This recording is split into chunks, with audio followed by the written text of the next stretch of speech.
I don't think so. It's suggested. It's just a suggestion. It's very bright.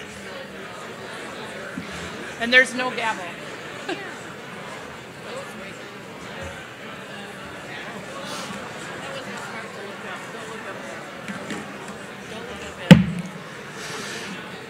Welcome, everyone. I'd like to call this convention to order. Welcome to the Wisconsin Democratic State Party Convention of 2018.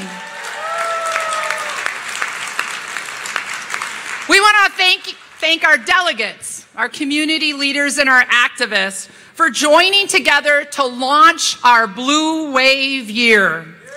There is so much optimism and excitement for our future and a love for our state in this convention hall tonight.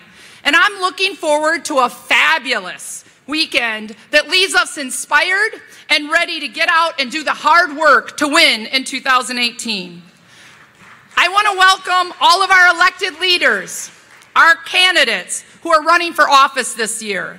Thank you for your commitment and your dedication to making the lives of your neighbors better. We're looking forward to talking with you this weekend. On stage with me tonight, the members of our executive committee. We have Randy Udell, our treasurer. Representative David Bowen, our first vice chair. Mandela Barnes, our second vice chair.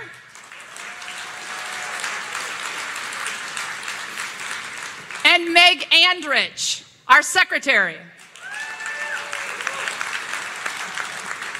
We appreciate their dedication and leadership.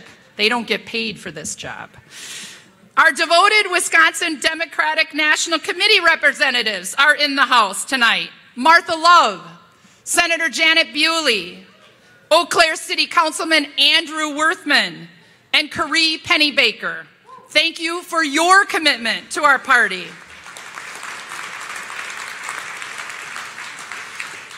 And we're honored to have the Secretary for the Democratic National Committee, Jason Ray, here with us tonight. And we appreciate all the work he does for our party nationally, as well as here in Wisconsin. Now, sadly, every year, we say goodbye to a few good Democrats. And this year is no exception. This year, we lost a civil rights icon, Val Phillips, and a leader for many women in this room tonight, Peg Lautenschlager, and many other Democrats. Can we please take a moment of silence to remember them and the service they gave our party?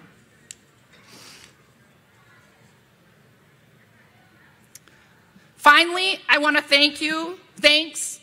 give thanks to our host community, Oshkosh, for giving us this beautiful day and beautiful location. And the Winnebago County Democrats who have helped us put on this fabulous event.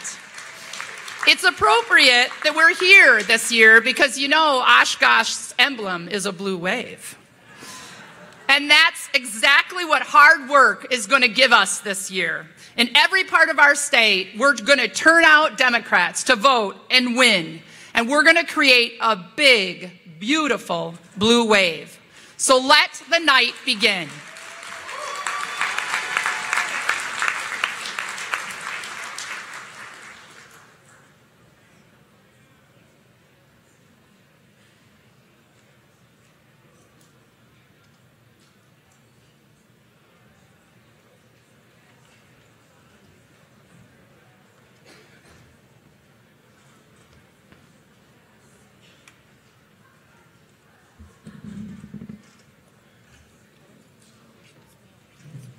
Color Guard, attention. Ladies and gentlemen, please rise for the flag of your country. Color Guard, advance.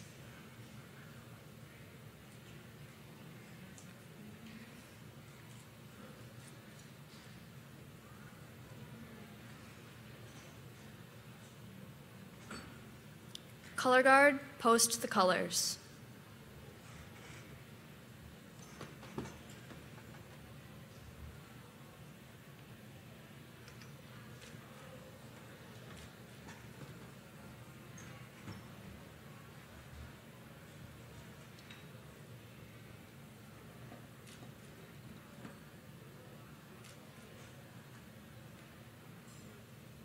Color Guard, honor your flag.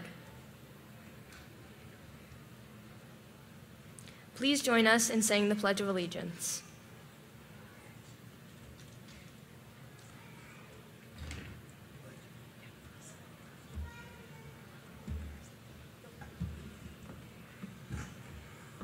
Please join me in the Pledge of Allegiance. I pledge allegiance to the flag of the United States of America and to the republic for which it stands, one nation, under God, indivisible, with liberty and justice for all.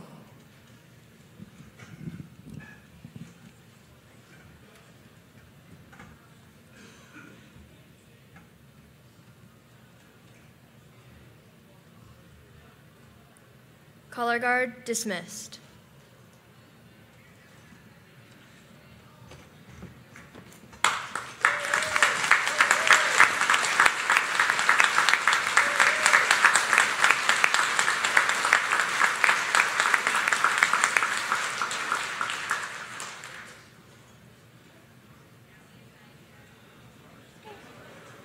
Now we invite Barbara Kuhn for our invocation. When Marcia Steele, our very capable Winnebago County chairman, found out that she needed to fill this job, she went on a clergy hunt. Now that's a little like a witch hunt, but not exactly. Marcia suspected that people might be conspiring in a deep criminal state right here in Winnebago County. So while I was doing a similar thing for another group, she planted a spy in the group to check my credentials. Now, even though my approval ratings are under 37%, she said that I had been screwed. She felt that I had been treated very, very unfairly, horribly unfairly. So at the end of the day, when all is said and done, she issued a full and complete pardon. Marcia said, "Now I have a bigger voice than ever, and I'll be able to continue defending the principles I believe in." And fortunately, Pam Hinkle is here taking pictures, so there will be no fake news regarding Barbara Kuhn's crowd.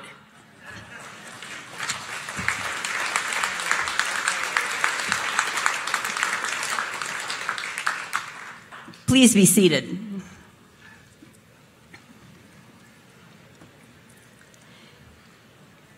I would like you first to wiggle around a little bit and get yourself comfortable. Put your hands in your lap and relax them. Unscrew the muscles in your face. And now take some deep breaths.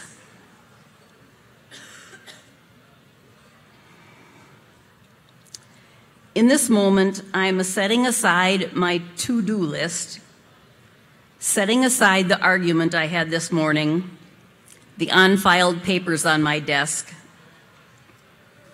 I express thankfulness for family, friends, my brain, opportunity, teachers, leaders, America, voice, the sun, air, water. I am connecting to the positive energy around me. I commit that I will truly listen and consider thoughts I disagree with. I am now capable of great passion, warmth, love, and generosity. I commit that within the next 7 days, I will give something valuable and substantial to another, and I will keep the gift a secret. I see how fragile and precious breath is. I am extraordinarily blessed. I open my eyes, my ears, my cells, my synapses to new ideas and new solutions and new possibilities. I am useful, compassionate, and important. I am focused, attentive, and responsible. I accept the strength to do the ethical thing. I smile more than ever before. I am stronger than I was last week. I am more honest than I was yesterday. I am more creative and clever than I was when I came through the door. The time is short.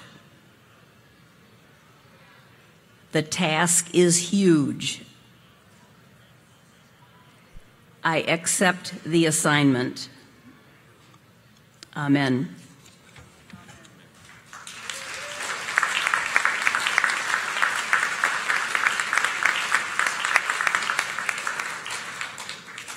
Please stand as we invite Gwen Carr to lead us in the national anthem.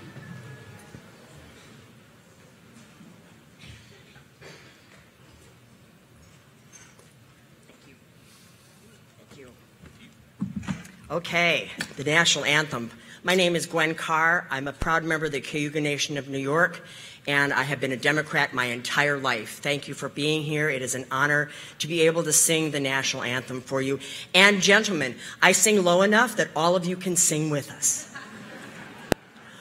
Oh, say, can you see by the dawn's early light what so proudly we hail at the twilight's last gleaming, whose broad stripes and bright stars through the perilous fight o'er the ramparts we watched were so gallantly streaming, and the rocket's red glare, the bombs bursting in air, gave proof to the night that our flag was still there.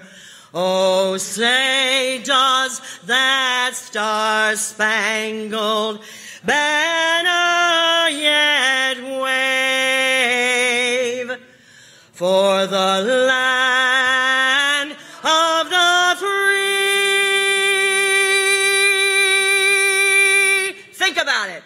And the home of the brave. Welcome. Let's have a great convention. Go Democrats.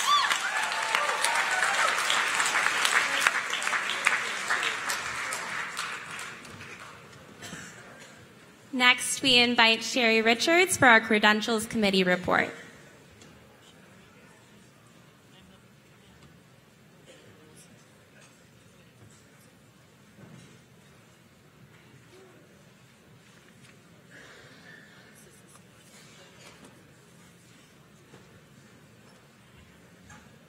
Good evening, Democrats.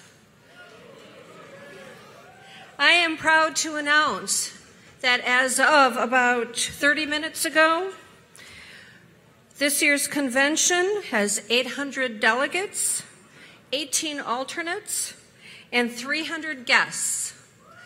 So Hope everyone has a great convention.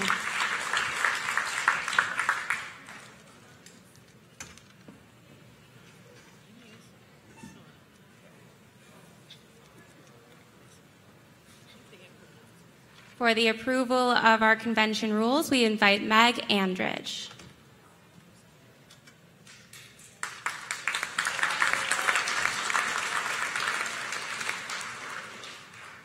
Good evening. My name is Meg Andrich. I'm filling in for the chair of the Rules Committee.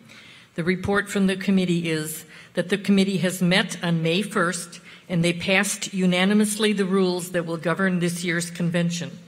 Those rules for consideration are located in your delegate bags and they were emailed out to everyone last week. So at this time, we would entertain a motion to adopt the election rules as presented. And a second? Any discussion? Hearing none, all those in favor signify by saying aye. Aye. All opposed? Thank you. The 2018 State Convention rules are adopted. Thank you.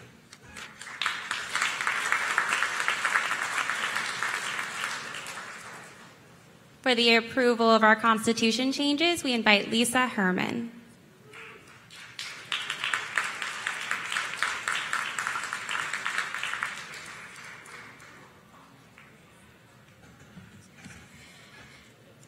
Hello, everyone. Thank you for attending the convention this year, and welcome to Oshkosh.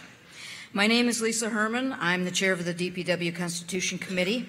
I'll be leading the voting process for the two proposed constitutional amendments for this convention.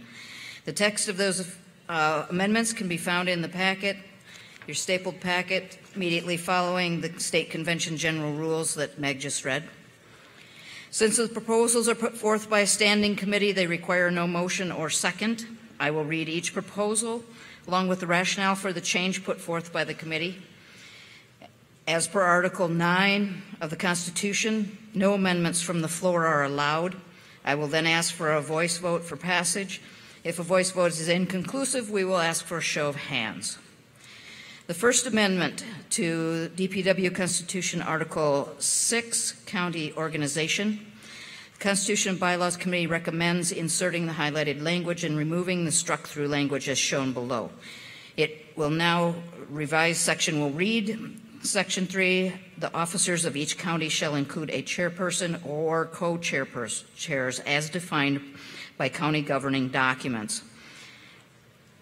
Vice chairperson, secretary, and treasurer. The officers of secretary and treasurer may be held by the same person. Counties may provide for additional officers. Officers of a county shall be elected for a term of 1 year, except that the Constitution of a county may provide for 2-year terms. The election shall be held no earlier than November 1st, nor later than the following December 31st at a county meeting called for that purpose, or at a meeting of the delegates when the method of election of county officers by delegates has been approved by the Administrative Committee. Reasonable written notice of at least 10 days of such election must be given by the Secretary of each county to the state headquarters and to all members of record of the notice date. And at each county election, only members who meet the requirements defined by the county or are approved members a minimum of 5 days prior to the election shall be eligible to vote. In the event that the chairperson of the county shall fail to call such an election within the period specified herein, the state chairperson shall be authorized to call such election meeting as soon as practicable, provided always that the provisions of this section with respect to notice shall be observed. The rationale for the change is that the language no longer prohibits county chairs, and it standardizes county election voting eligibility requirements if the county has not done so in their bylaws. Is there any discussion on the First Amendment?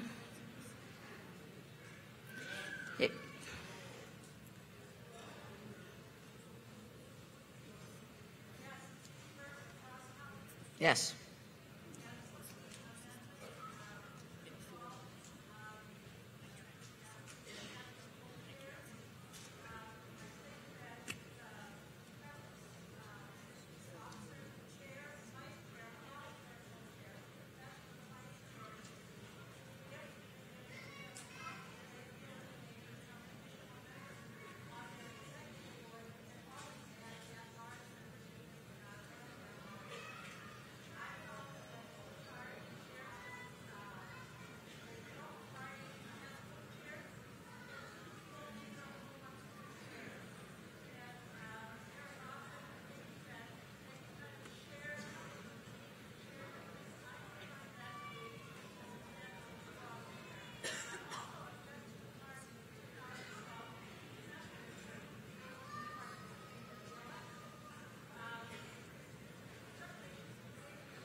Is there any other discussion?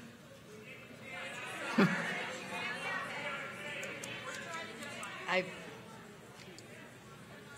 we getting one? We're trying to get a mic.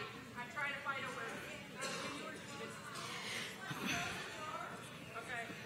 I'm working on that. Can I just take this down and have them walk up front? Yes. Vicki, would you come up here, please? Would you? What? Not really. Do you have Take it back to.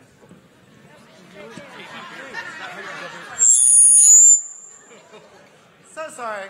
Hi. How are you? I'm great. Yes, I ask no vote on this amendment for two reasons. First of all, as far as co-chairs is concerned, I think that the present structure of chair and vice chair allows for a co-chair. That's what the vice chair's position should be. If a person wants to run with a particular individual, then he or she should ask that individual to run for vice chair, thereby serving as a co-chair with the individual.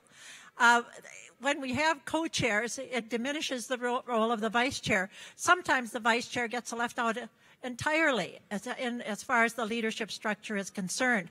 And at least the impression that I have is very often what you get is two people, neither of whom wishes to be chair. And I don't think that it's very strong a chair to think that you can share the responsibilities, one coming one time and one coming another. That's not the way the chairperson position should work. Secondly, I object to the part of the amendment that talks about who is eligible to vote. It appears to me that you removed the paid as a requirement for voting, and also that 5 days before is very generous. I don't agree with that. I think it should be longer, but I can accept that particular part of it.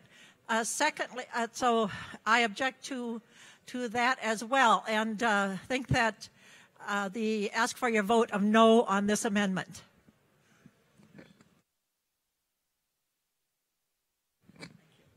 Gosh. I'm just going to keep doing this. This is great. I will also vote no on this amendment. There is no need for a co-chair. As the delegate said, that's the vice chair. A chair, vice chair. The vice chair, written into the Constitution, steps in when the chair cannot preside. It weakens the leadership, and we have had at our county level nothing but trouble by having co-chairs. Nothing but trouble.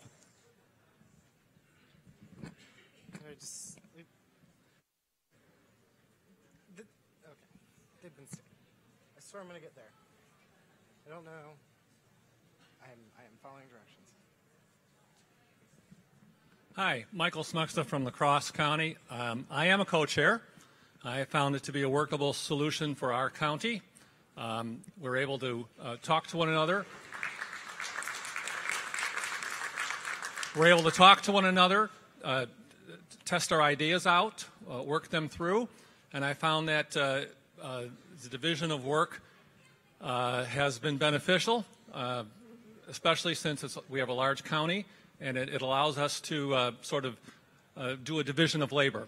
And we collaborate very well, and I found it to be a working model so far for our county. Thank you. I would encourage you to vote yes on this amendment. Now I'm going to run across. I'm getting there. Hey, y'all. Yep. Wood County has co-chairs, and one of the reasons is that we got gerrymandered.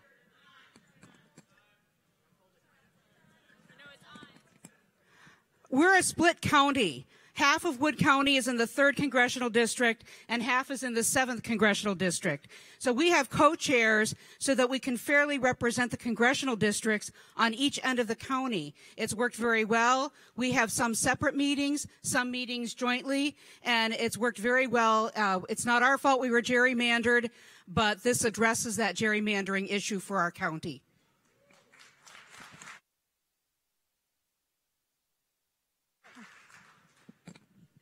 and Stevening Row, Wood County. I'm Rachel Ford, Wood County as well. I am one of the co-chairs, and I would just kind of reiterate what Ann just said. My co-chair represents more the interests of the 3rd CD, and I represent more the interests of the 7th CD, and we work really well together. We do not have those issues. This isn't a mandate that you have to do this. This is simply that you can do it if it works well for your party, and I think we should leave that to the counties. Thank you. Rachel Ford, Wood County.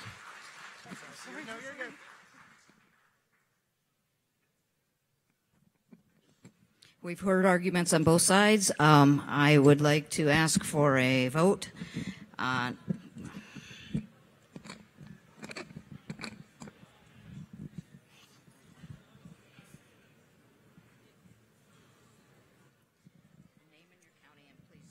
Oh, yes. Diane Oldani Wolf, La Crosse County. I'm the treasurer. This is my 3rd year. I do support the co-chairs. I think, like, when the Republican legislature takes away local control, I think we want to encourage our county parties to have local control also and let every county decide for themselves, and this amendment allows that. But secondly, kind of more of a point of order. I noticed in the where you notice the struck through language, you strike through paid, but when you have the revised section, you include the word paid. So which one are we voting on? So I just wanted a point of order, just confirm which one are we actually voting on, because they are they're counter.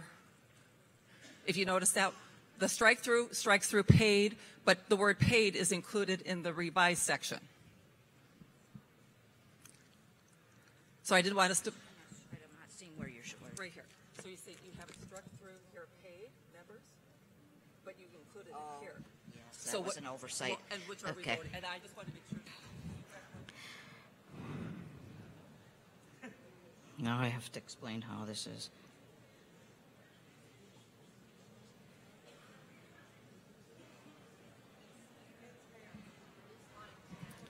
On line 10, 1, 2, 3, 4,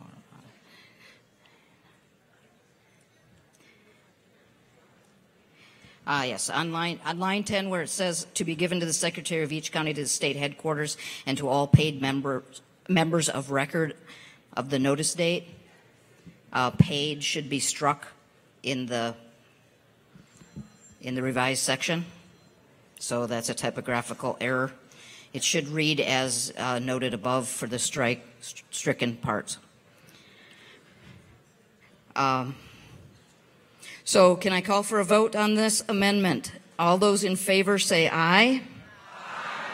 All those opposed say no. The ayes have it. The amendment passes. The second proposed amendment to DPW Constitution Article 6 County Organization is an administrative change to keep all of the review process standardized.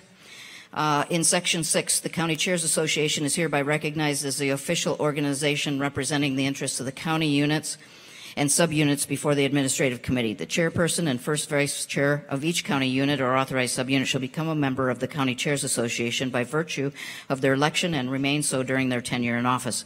The County Chairs Association shall adopt a constitution subject to and consistent with the state constitution. Any changes in the County Chairs Association constitution shall become effective only after approval by the Standing Constitution Committee.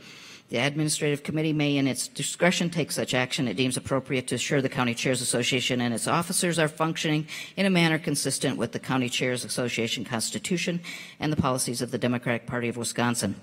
This revision standardizes the role of the State Party Constitution Committee to review and accept amendments to existing constitutions submitted by the County Party and removes the County Chairs Association and removes the Administration Committee's responsibility to approve amendments. The Administrative Committee is still in charge of approving new constitutions. So basically, this is just an administrative change. Is there any discussion on this particular amendment? Seeing no discussion, all those in favor of this amendment say aye. Aye. All those opposed say no. The amendment passes. Thank you very much.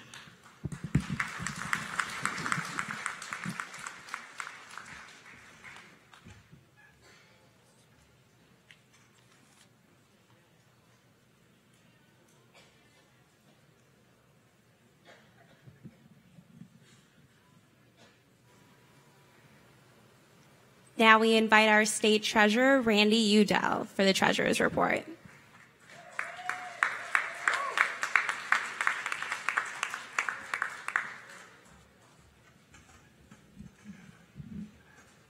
Good evening, delegates. Madam Chair, I'm happy to report that in 2017, the Democratic Party of Wisconsin outperformed our budget by $12,538. It is a good place. In 2017, through sound fiscal management, DPW was able to help fund a coordinated campaign field program on the off year, build a strong communications department, and once again support a thriving membership program. Our total revenues were $2,225,478, and total expenses were $2,212,598, with a net gain of $12,880. We are current with all federal and state filings. Respectfully, Randy Udell. That concludes the Treasurer's report. Thank you.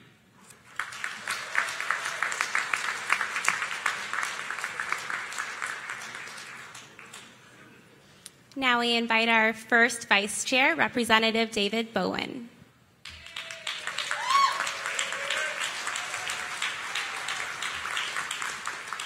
Good afternoon, Democrats. Welcome to the party of we.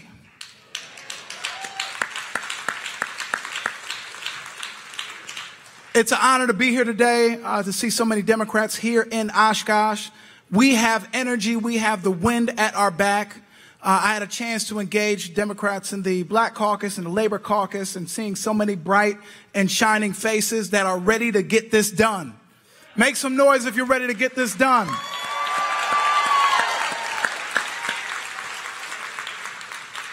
I don't have to remind you that waves are made not on their own, but it is made because we come together and we make sure that we determine that we are not here to tear each other down, but we're here to build the Democratic Party up.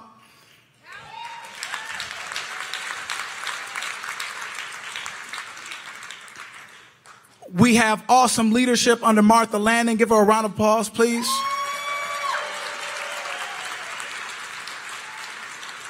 And I had a chance to engage with new candidates that are stepping up to run in the legislature, in the assembly, in the Senate. And we have some of the most impressive candidates we've ever had. Make some noise for them right now, please.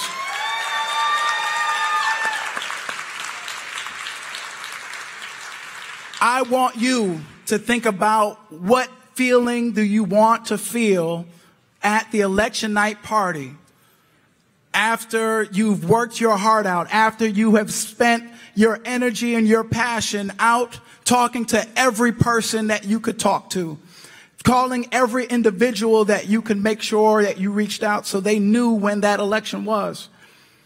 What do you want to feel that night? I'm hearing a lot of good things.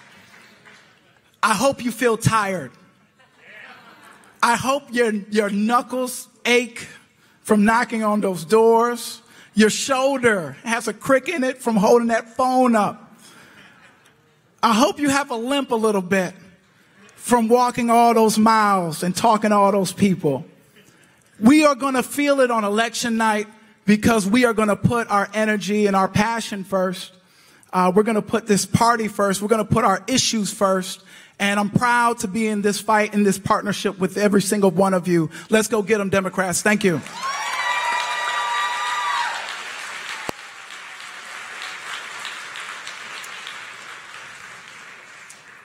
Next, we invite our Winnebago County Chair, Marcia Steele.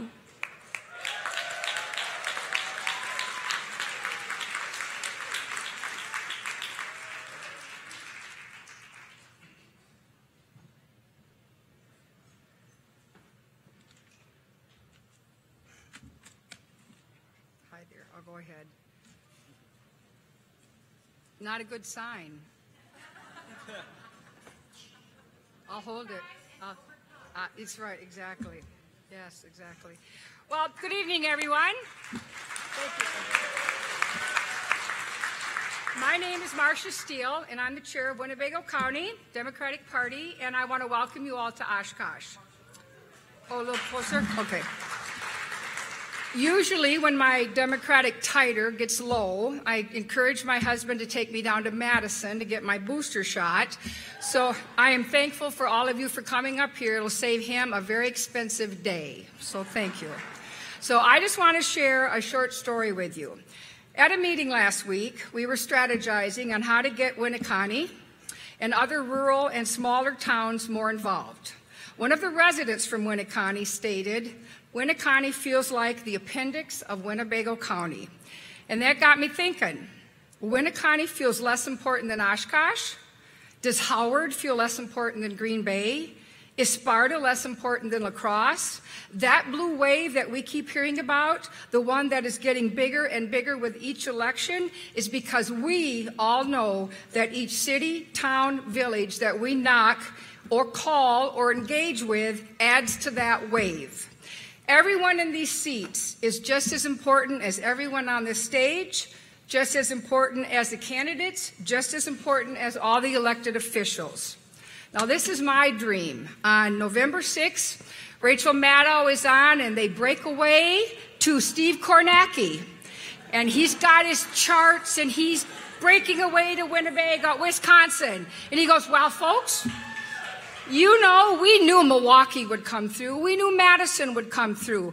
We knew La Crosse would not let us down. But we did not expect the high turnout for the Democratic candidates in all these other areas. Winneconne, Howard, Sparta, Amro. You know, folks, this could all come down to those smaller districts. And we all just look at each other and go, of course it does."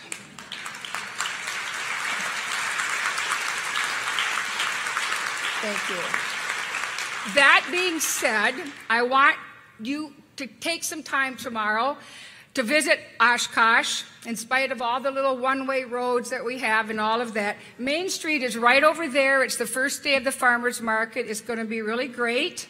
Our office is at 480 North Main Street, and I really hope that you all will stop in and say hi. And Gary Goyke and his Valley Victory is having a brat fry Saturday 12 to 4. I believe you got some information on your seats.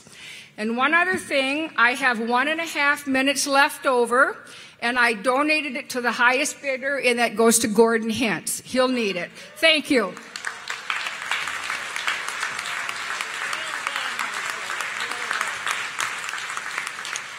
Please welcome back our state chair, Martha Lanning.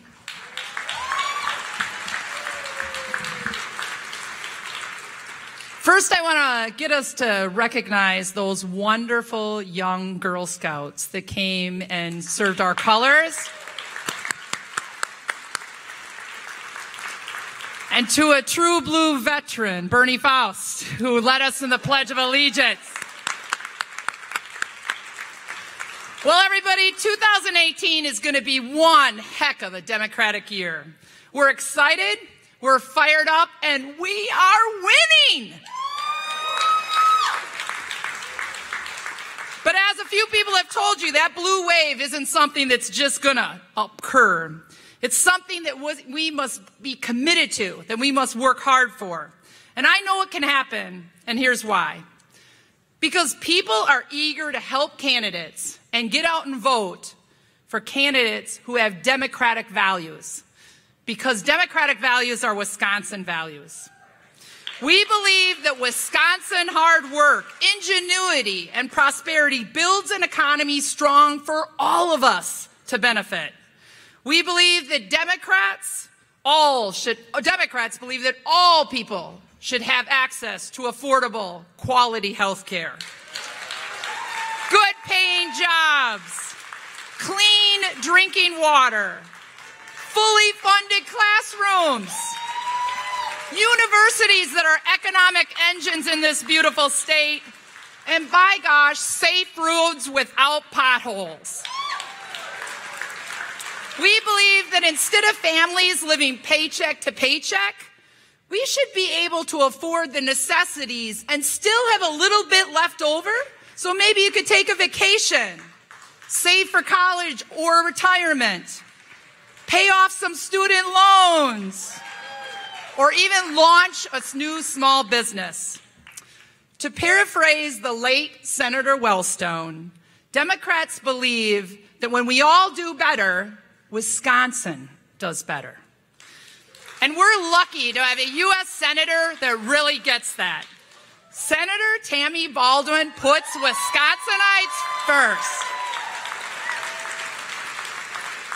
She's out there fighting to be sure pharmaceutical manufacturers don't take it to our neighbors. She wants to be sure that greedy Wall Street doesn't destroy Wisconsin Main Street.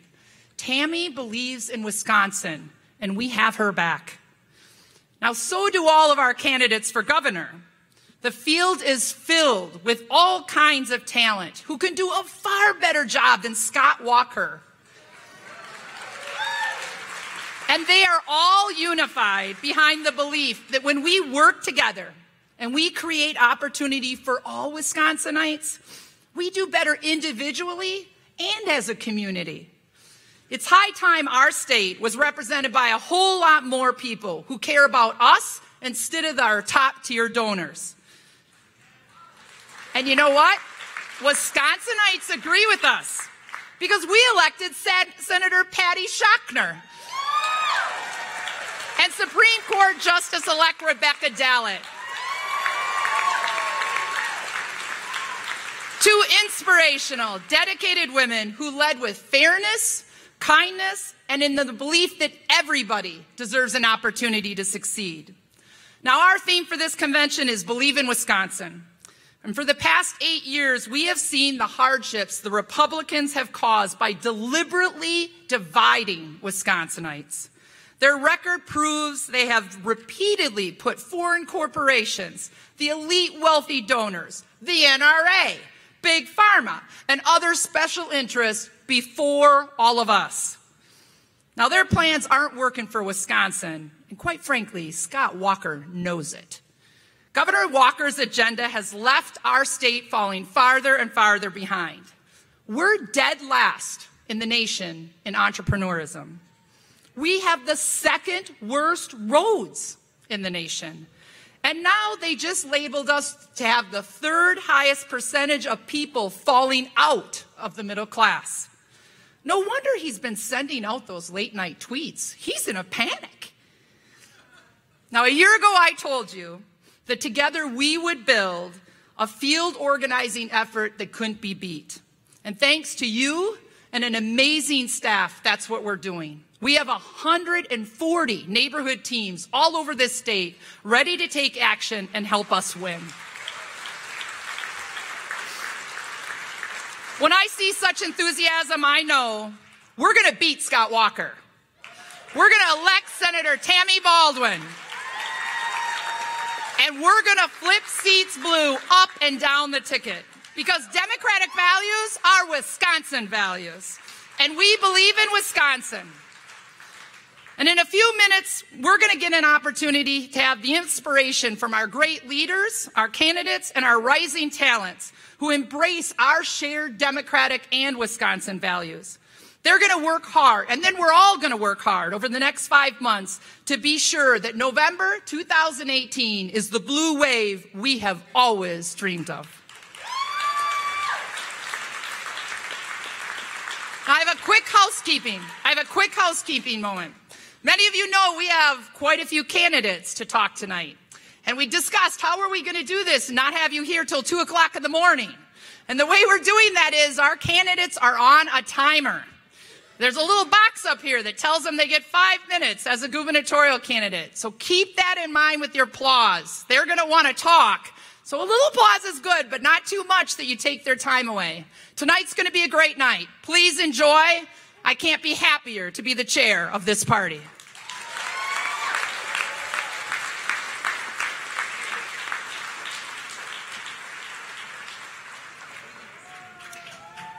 Please welcome to the stage, Dan Cole.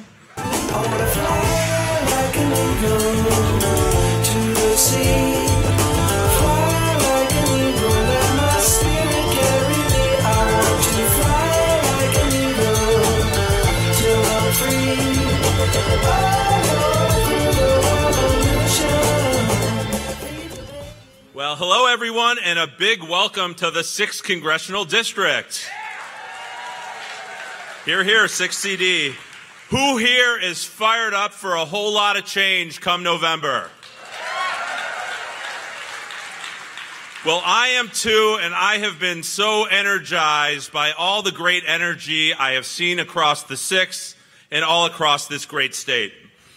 As Democrats, we come together this weekend bound by the values we share and committed to a future that will be better and brighter for everyone.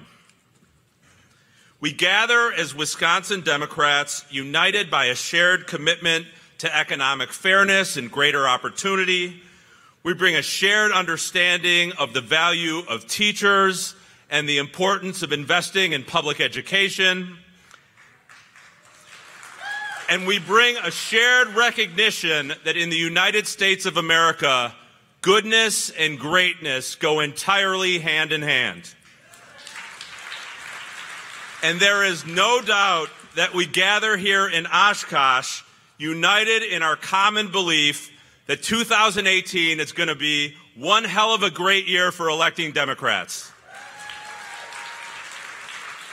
I threw my hat in the ring a year ago because I couldn't accept the fact that this district was represented by a member of Congress who refuses to listen, by someone who doesn't believe in science and denies climate change, someone who is uniquely hostile to organized labor and the rights of working people, by someone who opposes equal pay and says that women don't value money like men do. Yes, Glenn Grothman really said that. And I couldn't fathom that this district was represented by the single most partisan member in all of Congress. That should be an embarrassment in any congressional district, but that kind of my way or the highway approach is particularly out of step with the way we do things here in Wisconsin. People in this state are neighborly, we band together to get things done, and we understand that our communities do better when we all do better. I am running because we need more problem solvers in Congress. I'm running because people in this district deserve an independent voice who will speak for them. And I'm running to bring people together and to pull our broken politics back from the extremes. For those of you wondering, yes, Herb Kohl is my uncle. And like all of you, I'm tremendously proud of his great run of service to Wisconsin. But let me also tell you about my family's beginnings in Wisconsin. My grandfather, Max Kohl, arrived here in 1923. He was drawn to America by the opportunity to live free from persecution, to work hard and earn a living. Once here, my grandfather met my grandmother, Mary. They opened a tiny little store, no bigger than a closet on Milwaukee's South Side, and they lived out the American dream here in Wisconsin. To my grandparents, the American dream meant cheering people on to climb ladders of opportunity. It meant treating their employees like an extended family, and it meant doing all that you can to leave this world a better place. These are the values my family taught me, and these are the values I carry with me every single day. Thank you. This mindset is also reflected in the causes I fought for during my career. I fought on behalf of our veterans struggling with the hidden wounds of war. I've worked to increase educational opportunity here in Wisconsin. I've advocated for American diplomacy and to help advance Middle East peace. And I fought to keep CHIP, our National Children's Health Insurance Program, safely in place.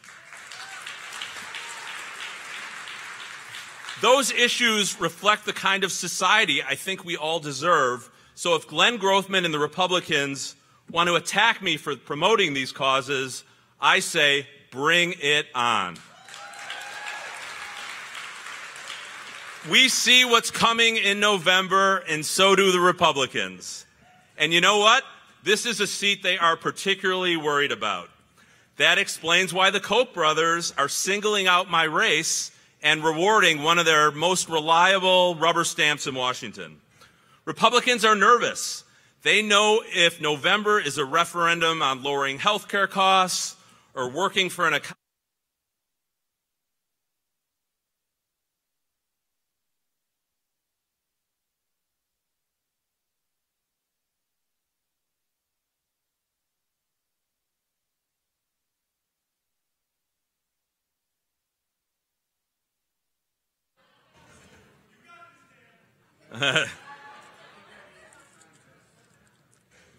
Hear me now. I think so. So let me be clear. I will be a member of Congress who stands up for our values wherever and whenever we must.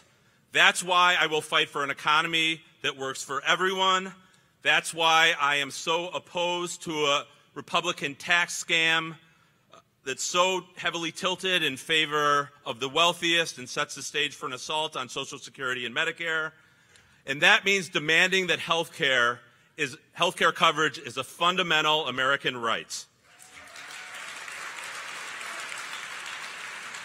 I hear from way too many people who are working multiple jobs just to scrape by, and too many people who are staying in jobs they would just as assume leave if they weren't so worried about losing their health insurance. I hear too many stories of people being gouged by predatory pharmaceutical companies. To bring down health care costs, Medicare should have the ability to negotiate drug prices. We should be allowed to import drugs from safe countries like Canada, and older Americans should be able to buy into Medicare. To move ahead as a nation, we must grow our economy much more evenly and broadly, leading to higher wages and good, sustainable middle-class job opportunities. Just as we need to make college more affordable, we must also invest in our tech schools and prioritize workforce training. And we can no longer delay fixing our broken roads and decaying infrastructure. All of our communities must have internet coverage that is high speed and open. There are solutions out there for all of these pressing problems, but we will continue to be held back as long as Congress is gridlocked by fighting. Now more than ever, we need leaders who will place country ahead of party and who will work to bridge our differences rather than setting out to divide us ever further and further apart. The job of a representative is to represent all of us, not just the wealthy, not just the special interests, and not with those who agree with the party in power. Enough is enough. Let's not tolerate having a congressman who votes to take people's health insurance away, who does the bidding of Paul Ryan and his party's wealthiest donors, and someone who would take us back in time rather than move us ahead toward an even brighter future. 2018 is the year to start moving forward again, and 2018 is the year to elect Democrats all across the ballot in Wisconsin.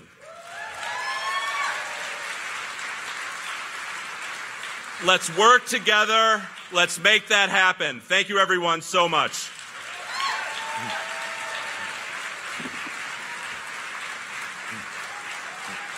Thanks, everyone.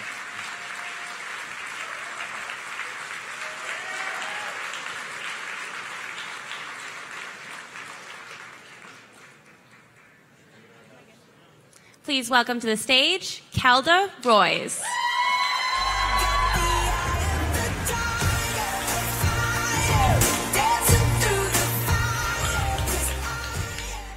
Good evening. About a year ago, I picked up my daughter from her daycare, and she started telling me about a new game that she and her classmates had learned. And all the kids had to be very quiet. They turned out the lights. They all went to hide in the corner under the playhouse because they wanted to make sure nobody would be able to know where they were. And I realized she was describing to me an active shooter drill at 3 years old. Now, I'm grateful to her teachers for trying to keep her safe, but that is not the world that I want her to grow up in, and I am ready to do something about it. Every election is about the future. But this year especially, so much hangs in the balance. It's time to build the world our kids deserve. A world that keeps them safe from gun violence, of course, but so much more. A world that they can thrive in. I'm Kelda Royce, and I am running for governor to build that world of opportunity and fairness for our children and our grandchildren. In our Wisconsin, every baby will be welcomed with parents who have 12 weeks of universal paid family leave. With universal paid leave, caregivers, they don't have to worry about losing their house or their income if they or a loved one gets ill or is dying. In our Wisconsin, high-quality childcare is affordable, and every kid has access to universal early childhood education. So kids on the south side of Milwaukee or in the Northwoods are eager and ready to learn. Now, in our Wisconsin, we're not just going to be famous for the Green Bay Packers and cheese curds. We're going to be famous again for having the best schools in the nation. Schools where our kids will delight in each new discovery instead of being tested to exhaustion. Schools with enough funding to fuel the aspirations of every learner. And teachers treated with the professional respect they have earned. That is why so many educators are excited about our campaign. They know I will stop school privatization because public money is for public education, period. Our teachers and all our workers deserve the right to collectively bargain. And that's why in 2010, as your Democratic caucus chair, I spent night after night in our state capitol listening to people, and I even moved my office out onto the frozen ground when they tried to lock us out of that capitol. In our Wisconsin, it is time to reinvest in higher education and finally address the student loan debt crisis. Too many Generation Xers and millennials have had every one of our life's milestones delayed or denied because of debt incurred before we were old enough to drink a spotted cow. It's time to unleash the real power of our economy by allowing student loan debt to be refinanced, expanding our public repayment options, and making two-year colleges at UW free. We can do this and we can do so much more. It's time to ensure clean air and clean water, to protect our public lands and to address climate change. And as an entrepreneur who built a business from the ground up, it is time to make sure that all workers, from family farmers to healthcare workers to the self-employed, earn a living wage, have affordable health care, and can opt in to a stable, secure public retirement system. Now, as a legislator who took on the big chemical companies to protect our kids from toxins and won, it's time to end price gouging by pharmaceutical drug corporations. And as a lawyer, it is time to stop the shame of being the worst state in the nation for African Americans. Time to end mass incarceration, end voter suppression, end the racial disparities in infant mortality. And as a mother and your next governor, it is time to stand up to that gun manufacturer's lobby and pass responsible gun safety laws. My fellow Democrats, I have a vision for our state's future, and I have the experience and the courage to build that future. We're done voting against things, aren't we? We're done arguing about the past. It's time for a new generation of leaders with a hopeful vision for our future. Together, we will build our Wisconsin into the best place to raise a family and the best place to grow a business. From the Kickapoo Valley to the Kettle Moraine, from Shawamigan to Sheboygan, we will come together and solve our common challenges. I'm Kelda Royce, and I'm asking for your vote for governor.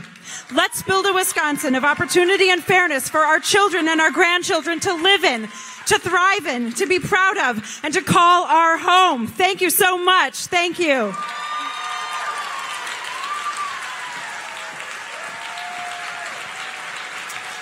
Please welcome to the stage State Superintendent Tony Evers.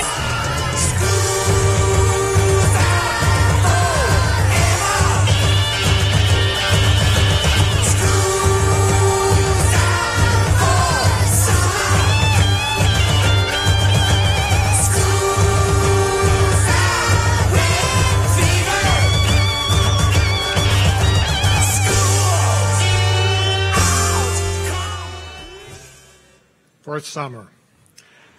I have to begin by saying it's great to be back in Oshkosh. My wife, Kathy, and I lived here for 9 years. I worked just down the road a piece at CISA 6, and Kathy worked at Kerwood Bemis.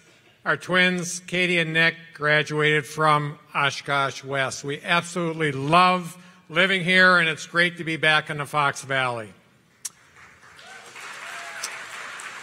My name is Tony Evers. I currently serve as your state superintendent of Wisconsin's public schools, and I'm going to be the next governor of the state of Wisconsin.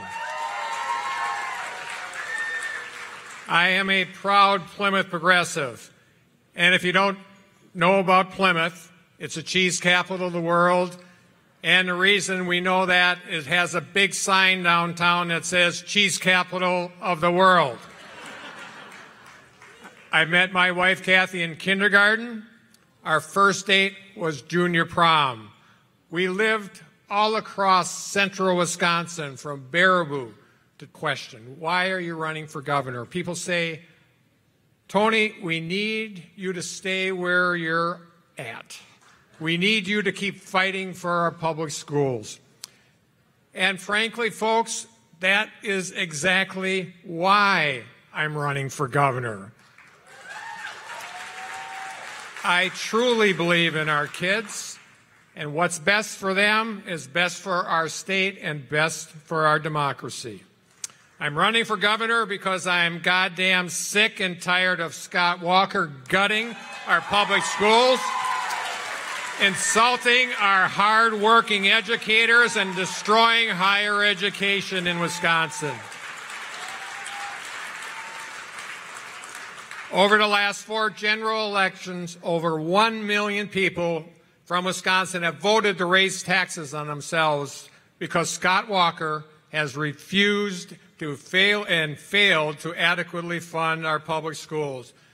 Democrats, Republicans, Independents, I tell you, at our core, this is what it's all about, our public education system. Rural red communities that Scott Walker won 4 years ago, like Elkhorn, Clinton, Howard Swamico, and Marshfield, have overwhelmingly passed school referendums over the last 2 years. As state superintendent, I won these communities just 1 year ago.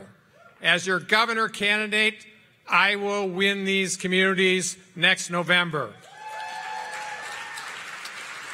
Now, I believe government is really important, and public service is about serving the people. It's about serving all people, not just those who you agree with. Under Scott Walker, school budgets have been slashed, teacher pay disseminated, our roads and internet speeds are the worst in the nation, our water is polluted, and some places it's disappearing, folks. We have an ongoing war at Lincoln Hills between the people that work there and the young people that want to be rehabilitated. And our health care costs are nearly double than those across the river in Minnesota. In 2007, I was diagnosed with esophageal cancer, and I beat it. I am cancer-free, and I have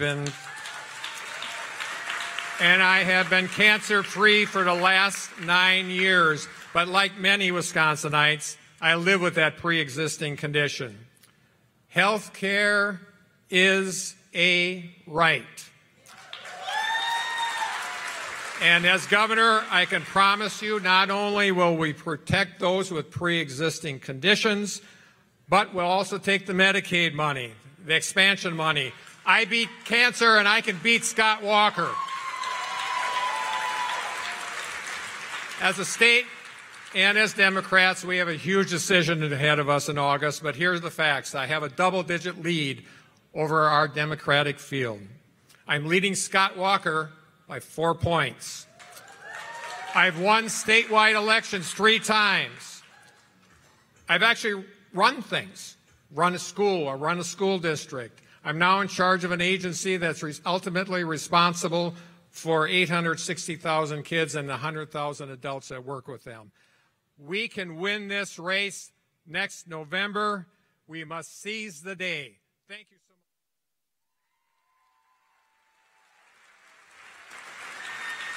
Thank you.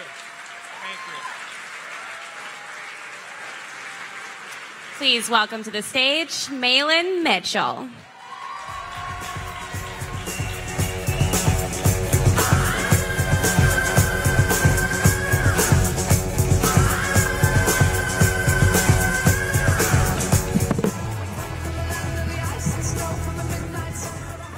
I think Tony set me up. How we doing? Are we fired up? Now, when I say fired up, you have to say ready to go. I only have 5 minutes, so we got to do this fast. Are we fired up? Are we fired up? I see my members in the back there are fired up. Thank you all for coming. So I'm going to start. My name is Malin Mitchell, and I'm going to start off by telling a joke. Just kidding. I'm not. Scott Bauer, where are you at? All right. First of all, I want to acknowledge my team, my wife, April, my kids. My daughter's actually a freshman right here in UW Oshkosh, and my son who's in 8th grade public schools. Thank you all for your support, your time. This is not an easy thing in your family, so thank you all. If you give them a quick round of applause, that'd be great. That's enough. Only get 5 minutes. My son actually has his dance tonight. He's the president of his 8th grade class. So he told me that if I want to learn how to win an election, he's the only Mitchell that actually has done that. But in all seriousness, I'd like to talk to you briefly about my journey. Now, I ran for lieutenant governor in 2012. I got to meet a lot of you then. In 2012, I always tell Tony I got 1,156,520 votes. Ish. But who's counting? But how did I get involved in the union world? How did I come to this journey where we're at right now? Well, in the interest of time, I can only tell a quick part of the story. And it goes like this. There was a young man, when I came on the job, I had about 6 years on the job. There was a young man by the name of Casey Carlin. Long story short, Casey Carlin was in a bad accident. He had about 1 year on the job. He was a military vet, had everything in front of him. He got in a horrible accident. I was actually the last person he called before he got in an accident. He ran his snowmobile into a tree up north. And unfortunately, what I heard on my voicemail, because when he fell off the snowmobile, it triggered a call, I actually heard other firefighters, my other brothers and sisters, pumping on his chest. I heard paramedics trying to revive Casey because he was pulseless, non-breather, non-responsive. So Casey is the catalyst behind me wanting to be in charge or be part of our union. Because what I saw after that was brothers and sisters, firefighters from the city of Madison, firefighters from all across the country, quite frankly, that came together to help Casey in his greatest time of need. But I often think in our state, what happens when someone doesn't have that support system in our state? What happens in the state of Wisconsin when someone doesn't have brothers and sisters there to help them build a house like we did for Casey, to help them give them the best health care that they deserve, to help them with the best wheelchair that money can provide? Casey actually ended up being a quadriplegic, unfortunately, at a very young age. But what happens when people in the state don't have that? Well, I believe that we can do that in our state. So the question is, can we help the Caseys of this state? Can we make sure we take care of all citizens of this state, all Wisconsinites? And the answer to you is we can do that. But we can only do that together. And that's why I'm running for governor.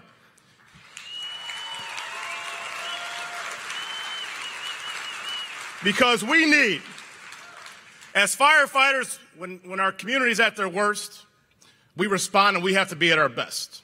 So that's what we need in elected officials. That's what we need with state government. That means a school system that isn't starved for funding. We cannot afford two separate and unequal school systems. We have to make sure we give public dollars to public education and make sure we take care of our kids, because that's our greatest commodity. It means that we have family supporting jobs. I've come out for $15 an hour before it was sexy. $15 an hour is the floor, because what $15 an hour can get you in Marquette, Adams, or Green Lake County is not what it can get you in Milwaukee, Madison, or Waukesha County. So $15 is just the floor, and then we'll go from there. It means decriminalizing addiction, because being addicted is not a crime. So I'm telling you this. I am going to work like hell to be your governor. As firefighters, we have a mantra, all hands working. It means that we're problem solvers. Everyone on location is doing something to make it right for the community. So I will tell you this, at the end of the day, we need a fighter in the House. Because at the end of the day, we all came over here on different ships. But we're in the same boat now. So I'm asking for your help in Wisconsin. I'm asking you to believe in a capacity for change. We can make history. We can have our first African-American governor. But we got to make history. We not only make history, but we have to make it count. And we need a fierce urgency of now to make sure we win this thing. We take it to Scott Walker. I'm the person to do it. Thank you all for your support, and I'll see you on the other side.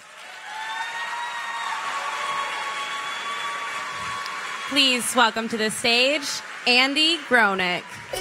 Everybody, let's get into it. Get stoked, get started, get it started, get it started. Let's get it started.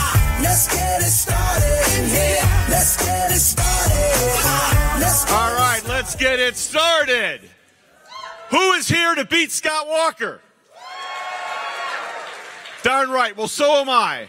But I never imagined in a million years that I'd be in front of you today telling you that I want to run to be your governor. Not in a million years. But when somebody attacks our schools and our school teachers, when somebody attacks our jobs and our wages, when somebody destabilizes health care and goes after our environment, I can't sit on the sidelines for one more moment. I'm a guy that spent 35 years helping struggling companies to solve problems so they could move forward and create jobs. We need to do that in the state of Wisconsin. No question about it. We need to be able to move forward with real plans, not platitudes. Because platitudes, I will ask all of you, who thinks that politics as usual is working? Raise your hand. Anybody? Politics as usual. Is it working? Well, it's not working. So I'll tell you what, I have a lot of wonderful candidates that I'm running against. Great people. I've enjoyed meeting them.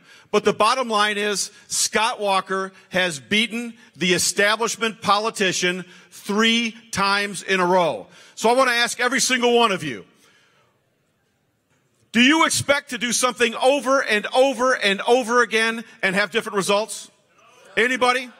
Well, it's time to do something different because I'll tell you what, it's going to take a fighter. I was the only candidate at the Republican convention, all 3 days, in the cold, in the rain, and taking Scott Walker on head on. We were circling his convention, just like this one, with a mobile billboard that called him out for every single special interest money that he's accepted to the detriment of people in this state. It was me and my team every single day with people approaching us with cameras, live on Periscope, trying to make us look silly, people screaming at me during interviews. But you know what? While Scott Walker was in that building talking about anger and hatred and Democrats, you know what we were doing? We were having productive, constructive conversations about how we move this state forward with real ideas. Real plans to create good paying jobs by building on the strengths of the state of Wisconsin. We're good at food, at water, air, energy, things that support life. Well, what if we were the best? If we're the best, we create jobs in science, technology, manufacturing, and agriculture. Does that sound a little bit like the state of Wisconsin?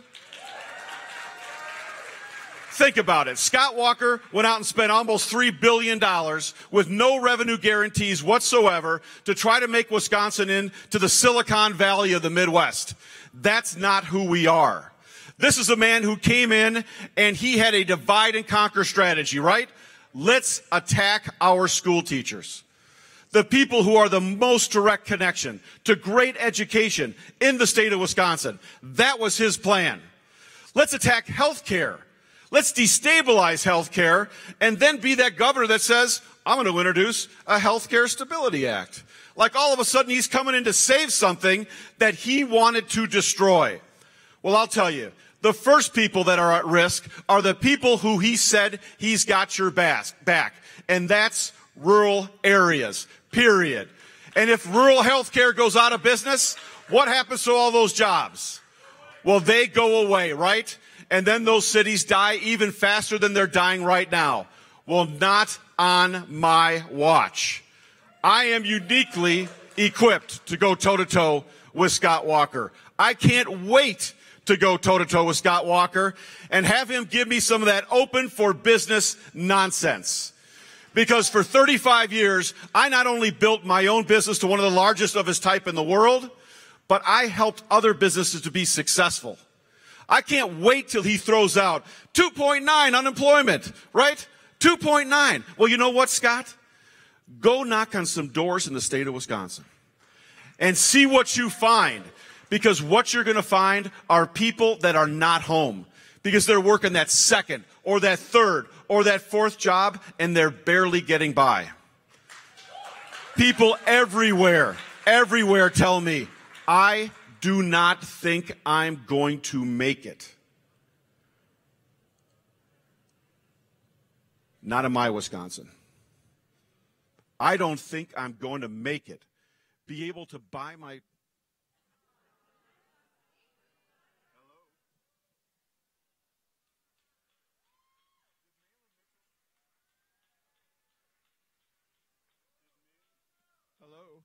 Hello. I don't need a mic. Here's the deal. We need a fighter. We need a fighter who's going to take on Scott Walker toe-to-toe. Why? Because we've lost 3 times in a row. Please welcome to the stage, Josh Pade.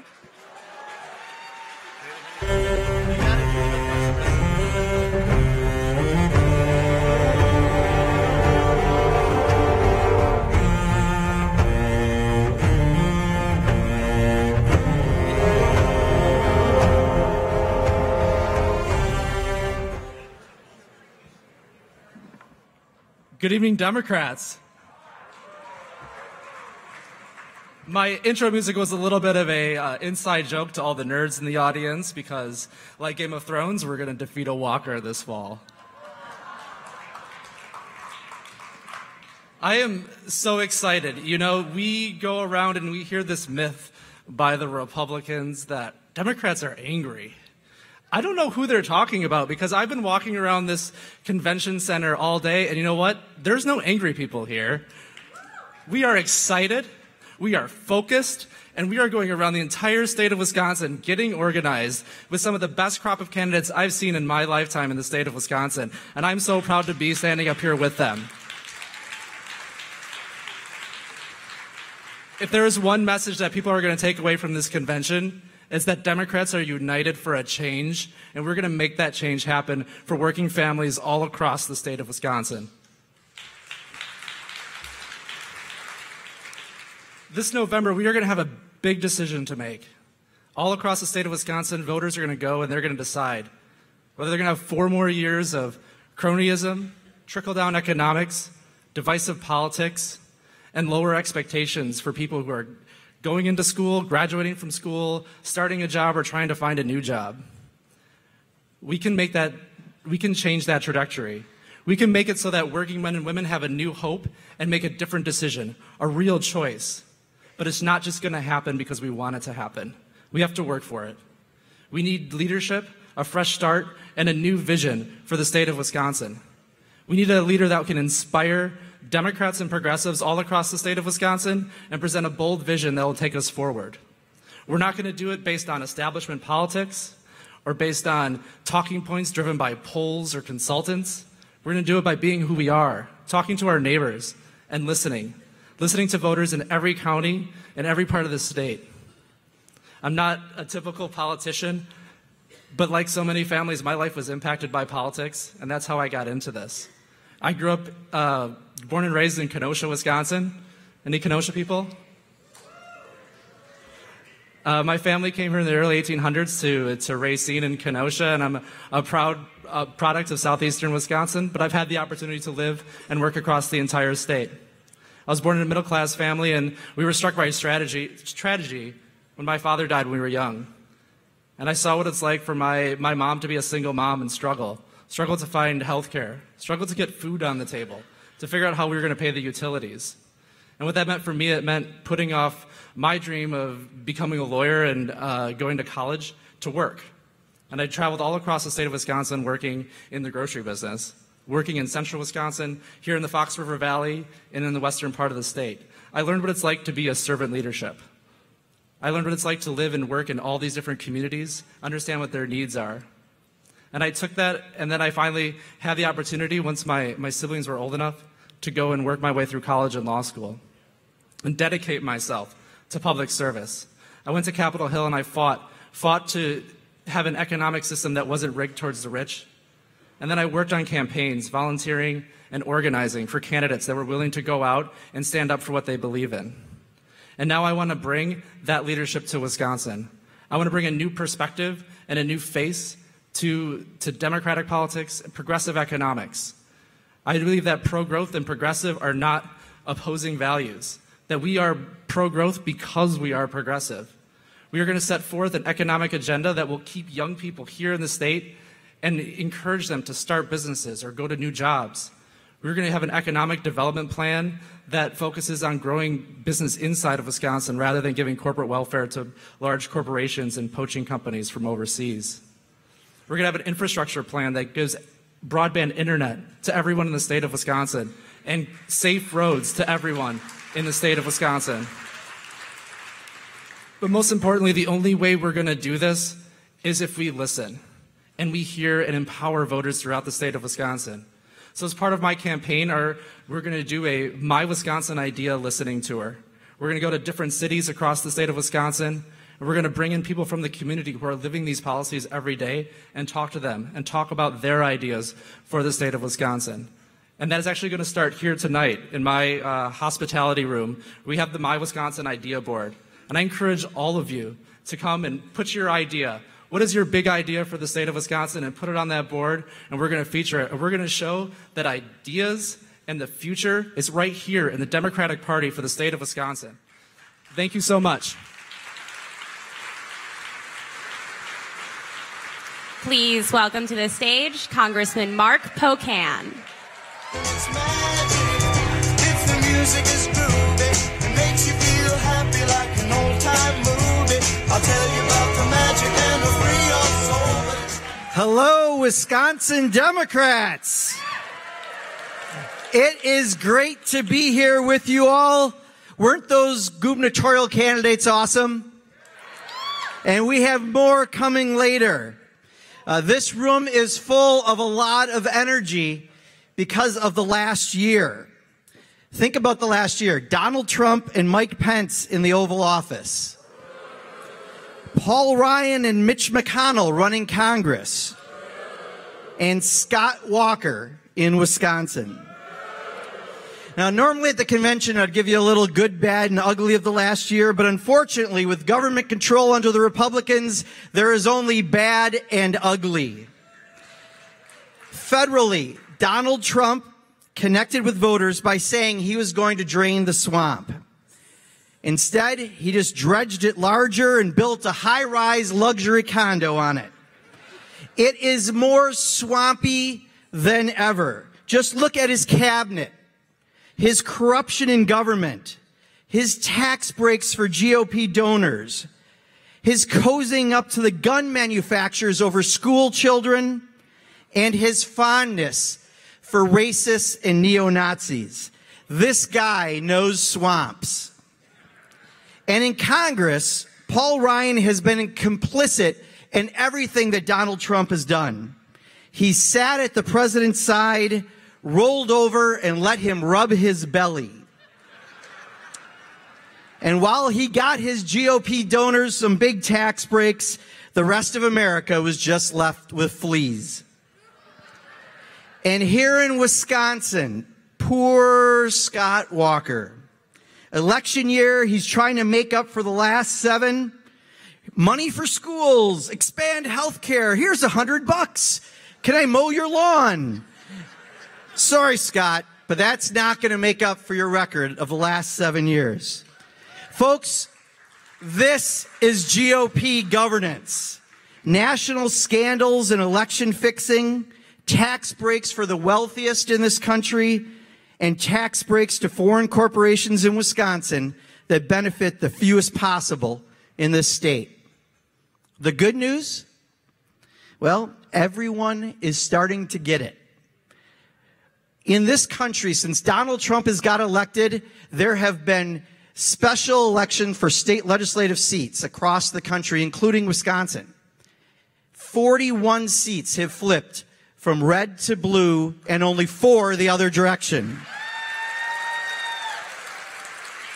That's a 10-to-1 ratio. I like that. In Wisconsin, we've picked up our first open seat in decades for the Supreme Court. 48 House Republicans are jumping the ship like rats.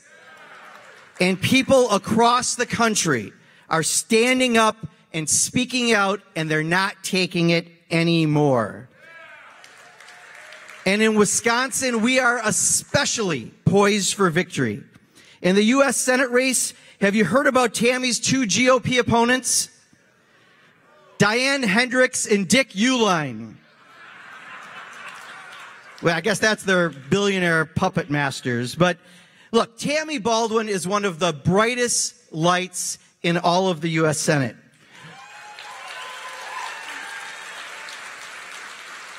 We all know how awesome she is. She's smart, hardworking, compassionate. She fights every single day for the average family in Wisconsin. Her Make It in America legislation, her fighting for access to health care, her aggressively addressing the opioid crisis. Tammy Baldwin is our senator. We are proud to have her. And despite $10 million already thrown at her, we're going to re-elect Tammy Baldwin this fall, right?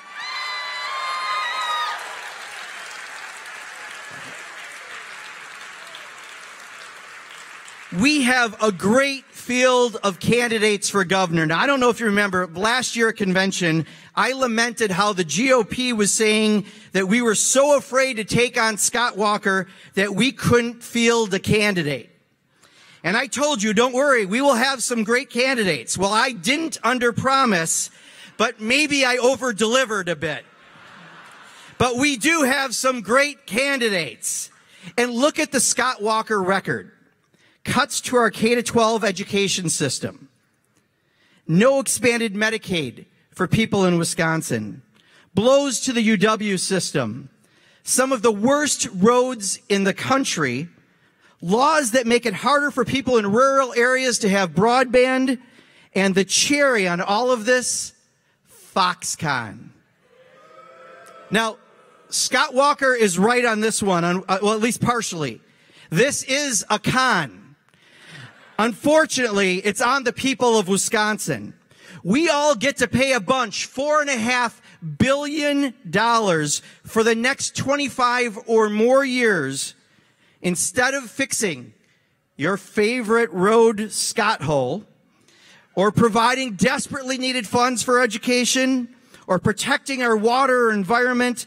Scott Walker is spending $4.5 billion of your money so he can try to take credit for getting closer to a pledge he made 8 years ago that he would create 250,000 jobs. And he still hasn't. That's the legacy of Scott Walker. And we have 10 candidates that can all do better than him. I tell you, we can and will in November. Am I right? Now, Brad Schimmel, and you may not recognize his name, but he's the Attorney General, may just be the worst Attorney General in the country.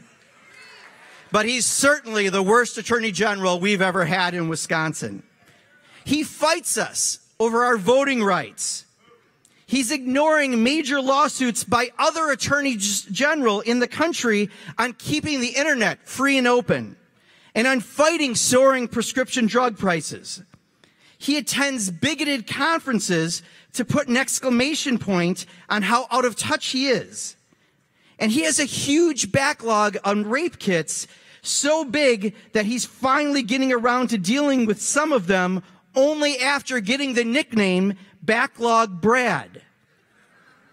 And that shows women and men across this country how little he cares about something as personal and violent a crime as rape is. And there's so much more. I have not been this excited about a new face in politics in a long time. Josh Kaul is going to make a great Attorney General for Wisconsin. Josh is smart and dedicated. and he will fight for us every day and not the special interests that Schimmel cozies up to every day. We need to make a priority of this race, and let's elect Josh Cull, our next Attorney General. Now, my good friends Jen Schilling and Gordon Hins are in the House tonight. They are the dynamic duo of the Democratic Party right now, working together as leaders in the legislature like I have never seen in my career. And we have a real shot at picking up majorities in both houses, even a couple special elections coming up very soon. Let me ask you this. Won't a new governor need a new legislature to work with next year? And we are going to pick up congressional seats in Wisconsin. Now, let's celebrate this. Paul Ryan, the Speaker of the House of Representatives, third in line to the White House, got scared away by an iron worker. We have some great candidates in awesome districts and a real opportunity to take back the Congress this fall. We need 24 seats nationwide. Wouldn't it be great to win a couple right here in Wisconsin? Now, the way to all of these victories is to keep up the enthusiasm for real change in Wisconsin. Our base is fired up, but fired up and voting don't always correlate. We need to make sure that every person who wants a better opportunity for their family knows how to get that done by voting.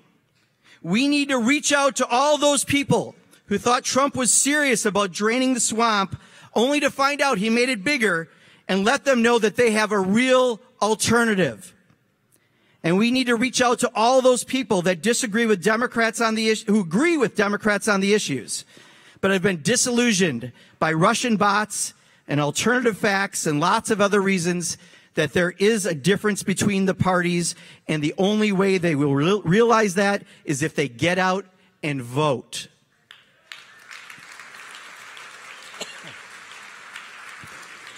We in this room are the people that are going to be the core of all the work to get that word out. Our knocking on doors, making phone calls, talking to our friends and neighbors, donating to candidates we agree with, running for office ourselves, and so much more. We can't do it without everyone in this room's help. So help me out on this exercise, please. If you are a candidate for office, either this year or next, for any office, stand up, please, and stay standing up. Let's hear it for our candidates, people willing to put their names on the line. Keep standing. All right. Keep standing.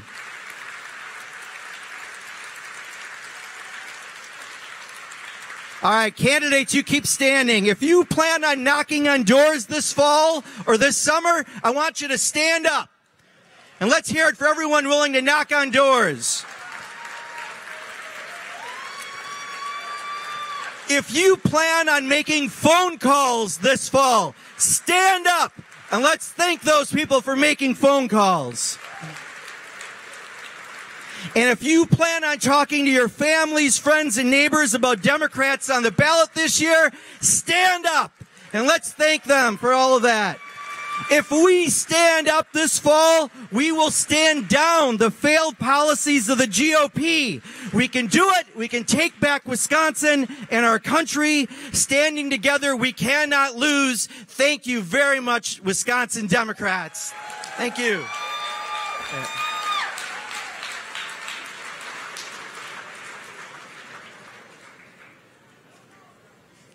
Next, let's take a look at an ad for one of our wonderful special elections candidate, Ann Groves Lloyd. We've been drawing from our family well for 5 generations. Without it, this farm doesn't run. Have you seen a chicken drink bottled water? How about a cow? Watering a crop? I'm Ann Groves Lloyd. Whether you're working or playing in the Wisconsin outdoors, you rely on clean water. I'll protect our waterways and our farms from corporate polluters, because without clean water, Wisconsin doesn't run.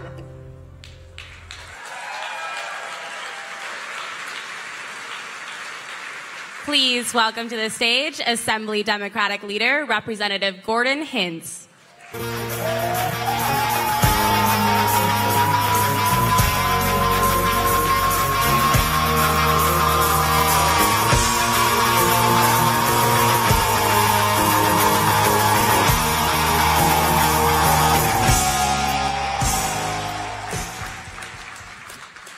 Well, thank you, Oshkosh. On behalf of Chairwoman Marcia Steele and the Winnebago County Democratic Party, I would like to welcome all of you to Oshkosh. It feels great to have the Wisconsin Democratic Party right here in my hometown. I was born and raised here. I went to elementary school 8 blocks from here, and I live less than a mile from this building today. And yes, I saw Guns N' Roses play in this very room 30 years ago as an 8th grader. Thank you. Growing up in Oshkosh and Wisconsin, I'm a product of the long-term investments made over time by the great people of this state. These investments reflected our priorities and shared values. Public schools and universities were a priority because our kids deserve the best. Our roads were essential to industry, agriculture, and the movement of goods and people. And our natural resources were valued, protected, and conserved. Elected officials of both parties recognize the importance of these investments to the people of Wisconsin. And that is not the case with our current governor. Now, I've had a front row seat for every decision made by Governor Walker over the last 8 years. And the one consistent priority for Scott Walker is Scott Walker. Time and time again, short-term decisions were made for personal and political gain instead of the people of Wisconsin. And we all remember where it began, with the politically driven Act 10, leading to an exodus of public employees when there was a labor shortage, causing a crisis at Lincoln Hills, and contributing to a shortage of public school teachers statewide.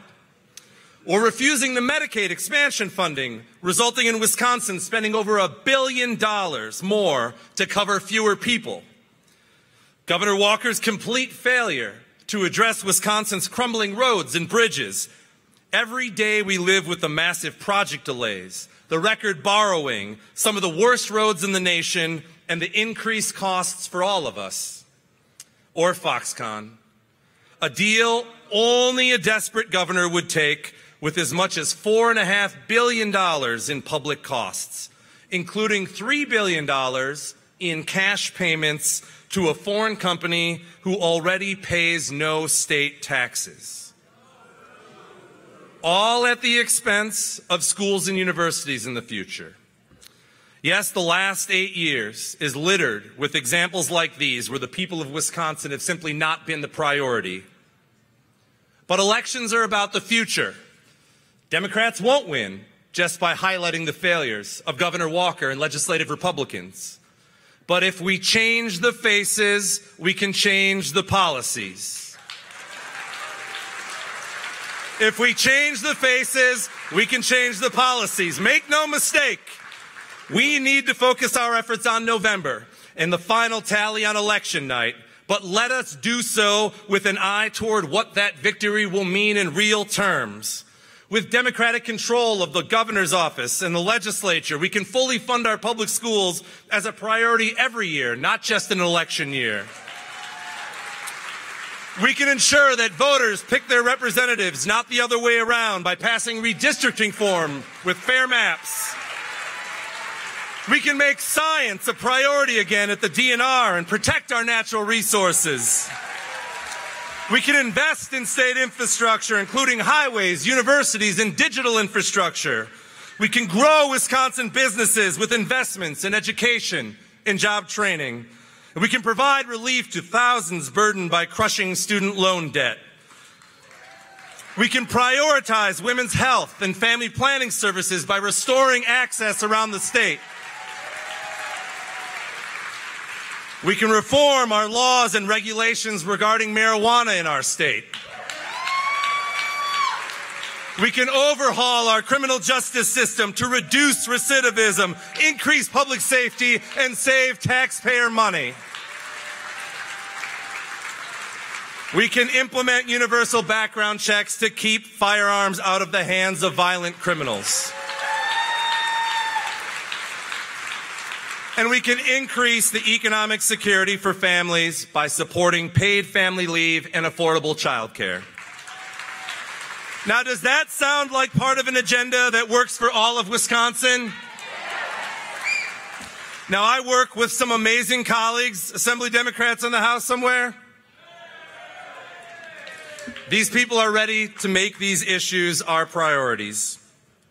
We all know after the last 8 years, it can be easy to be cynical, but I'm going to ask you not to. You see, at the end of the day, our democracy is still designed with the people in charge. We control our own destiny this fall if we can retain the enthusiasm that exists in this room tonight.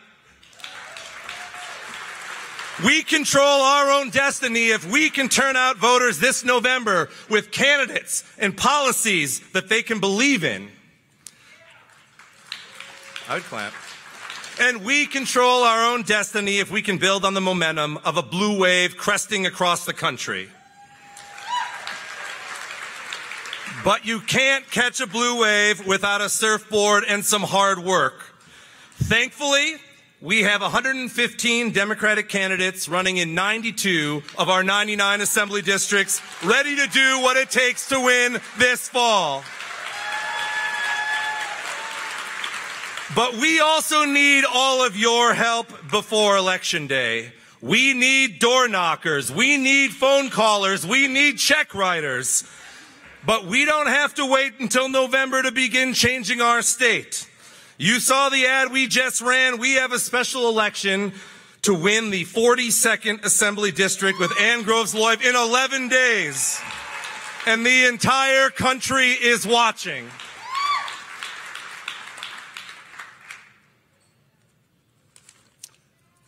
The Assembly Speaker said, the special election in the 42nd District is a bellwether for November. Well, we plan on making it just that. Wherever you live, whatever your schedule, you can help elect Ann Groves-Loyve to the 42nd Assembly District on June 12th. Keep the faith, Wisconsin Democrats. Our time is now. Thank you.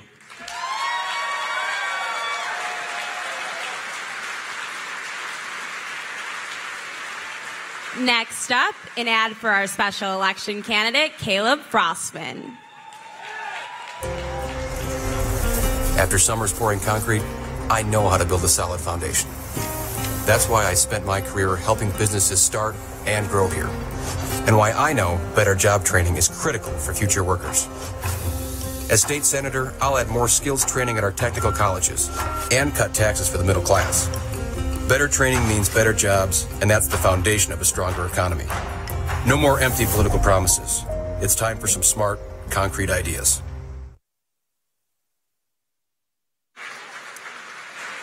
Please welcome Senate Democratic Leader, Senator Jennifer Schilling.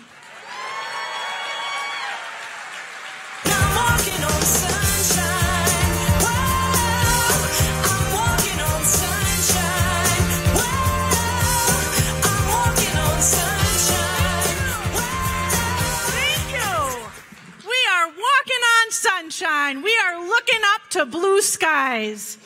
It is a pleasure to be here. Good evening, Wisconsin Democrats. I am excited to join you here tonight and speak on behalf of our Democratic senators in the state legislature. Now, never before have we seen families more energized and motivated to step up and fight for change. Now, if you haven't heard, Senate Democrats made national headlines in January when our candidate, Patty Shockner, stunned the Republican Party with her double-digit win in the 10th Senate District, located smack dab in the heart of Trump country. Now, that is what I call a shockwave. While Patty had never run for office before, she took a leap of faith. She threw her name in the ring found out that she had a whole lot of support from her family, friends, and neighbors. And in a matter of just a few weeks, they mobilized. You mobilized. We mobilized. And we had an unbelievable group of volunteers making calls and going out door to door with Patty in below freezing weather in the middle of January. Patty and her team proved that when we are organized and when we're out there connecting with the voters and talking about our values, Democrats will win, and we will win big. And if you're like me, we can't wait until November for another Democratic victory. Well, you're in luck. Thanks to a Walker-appointed judge and a ruling from a Waukesha County Appellate Court, we've got a chance to flip another Senate seat 11 days from now.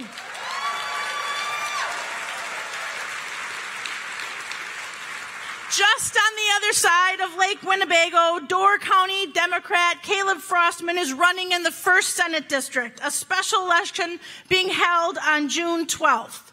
Now, like Patty, Caleb is a first-time candidate with a strong local roots who has stepped up to serve his community. Caleb has a background in economic development, and he understands the importance of quality schools, access to affordable health care, and protecting Wisconsin's clean air, land, and water.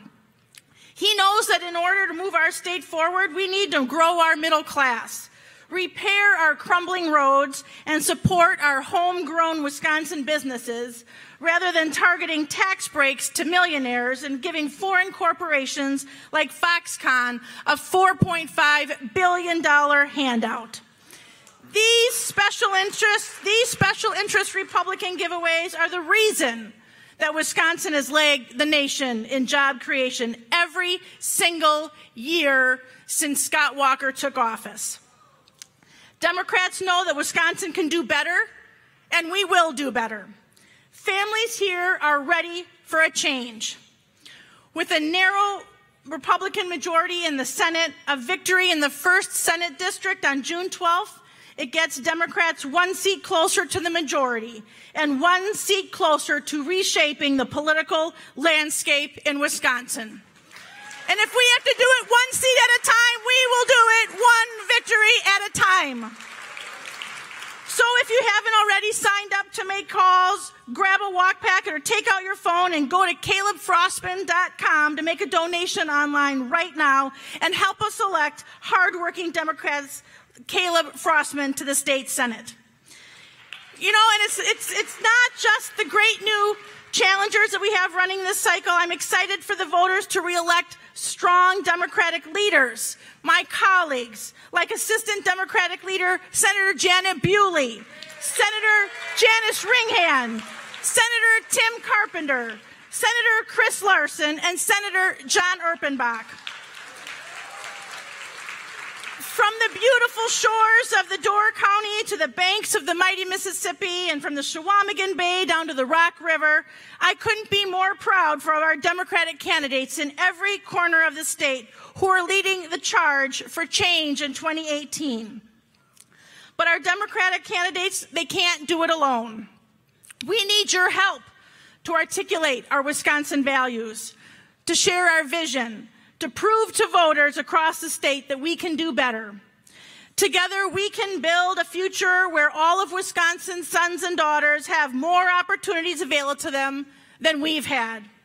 It's a future full of hope, optimism, and boundless potential, where our schools are properly funded and children are safe and they are encouraged to dream big, where workers can organize for fair wages and fight back against corporate greed, where women can access basic health care free from harassment, humiliation, and intimidation, where access to clean drinking water is a basic right and not a privatized commodity, where we build up our communities and bring families together rather than driving them apart. This is our vision for Wisconsin, and with your help, Senate Democrats will make this vision a reality. So let's make these concrete investments in Wisconsin. Let's invest in the foundation of Wisconsin. So onward, upward, forward together for victory this summer and this fall. Thank you very much.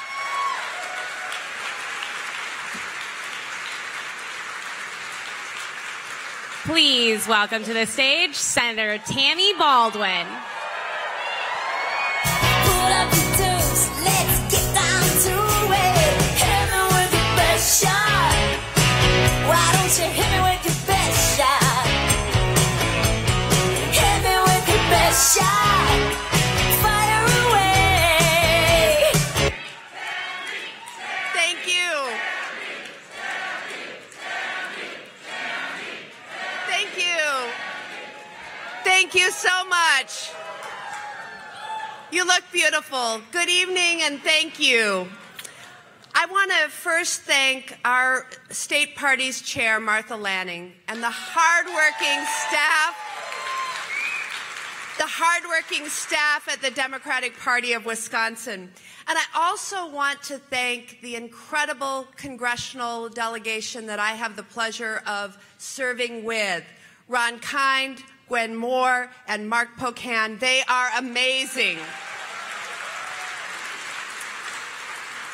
And I want to give a big shout out to our state Senate and state assembly members and their leadership, because they are working so hard to make sure that they grow their ranks and bring forth a majority. But most of all, I want to thank all of you, Wisconsin Democrats. So all across this state, we are energized and organized like never before. And it's because of all your hard work. Big money special interests and out-of-state billionaires have made me their top target. But with all of you by my side, we're showing them that Wisconsin refuses to be bought.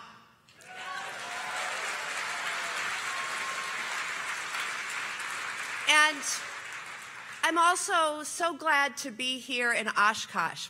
Now, last month, I had the opportunity to visit with the workers of Oshkosh Defense to see their latest state-of-the-art, made-in-Wisconsin masterpiece. Our troops should have the best equipment in the world, and the best vehicles in the world aren't built overseas. They're built right here in Oshkosh. And it's why I am pushing so hard to make sure that our tax dollars are being spent in America, and that it's Wisconsin workers who are building the next generation of tactical vehicles to support our men and women in service. Wisconsin workers are second to none, and it's past time that Washington starts respecting and recognizing their hard work. The stakes could not be higher for Wisconsin this election year. Look, Washington is a mess. The cable news shout fests, the early morning tweet storms, the nasty attack ads. And when Washington isn't working, it's our families, our friends, and our neighbors who pay the price. And that's why I'm working so hard to put Wisconsin first. But I'll tell you this, Washington is working pretty well for some folks, the powerful special interests. Time and time, they call the shots to keep the system rigged in their favor. And that's what's really at stake this year. Are we going to let those special interests run roughshod over Wisconsin? Or are we going to rise up, speak out, and demand that Washington starts working for Wisconsin? Now, I need all of you and all of us to be engaged in this fight. Each and every one of you can and will make a difference this year. Each election is a stark choice, and the future for Wisconsin hangs in the balance. Look no further than the disastrous health plan backed by Washington's most powerful interests and pushed through by their bought and paid for politicians. While drug corporations in Washington get their own way, Wisconsin families are facing skyrocketing prescription drug prices. The special interests are pushing repeal plans that would mean that millions more would be uninsured, and they would put an age tax on Wisconsinites 50 years and older. Yeah. And President Trump's junk insurance plans, if you haven't heard about these, they gut protections for people with pre-existing health conditions. Well, you didn't send me to Washington to take people's health care away. I pushed to allow kids to stay on their parents' health insurance until they're 26 years old. And now millions more Americans have health care coverage. And as someone who was once labeled as a child with a pre-existing health condition, I've led the charge to make sure that no one is ever denied coverage because of a pre-existing condition. Together we stood up, we spoke out, and we shared our stories to stop the health care repeal vote in its tracks. But now there are rumors and rumblings that Republicans are going to add to their health care sabotage with new and drastic health care repeal efforts. We won this fight before, and we cannot let up.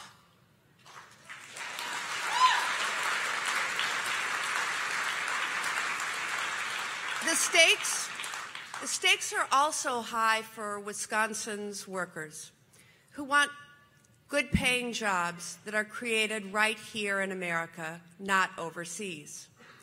I'm working with Republicans and Democrats on Buy America requirements to make sure that our taxpayer dollars go towards buying American and hiring American, and I might add, especially hiring hardworking Wisconsinites. Now, many of you know about my fight to make sure that our drinking water infrastructure is rebuilt with American iron and American steel. When President Trump came to Wisconsin last year, he told us he supported and backed my Buy America drinking water infrastructure provision. He said he backed it 100%. Well, that's some bipartisanship, don't you think? But then what happened?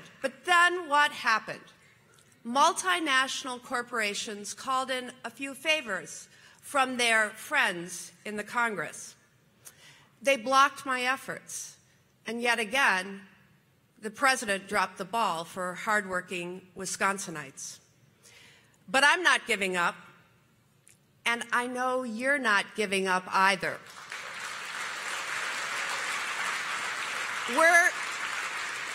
We are not going to stop standing up for Wisconsin workers. And when they have a fair shot, Wisconsin workers can compete against anyone.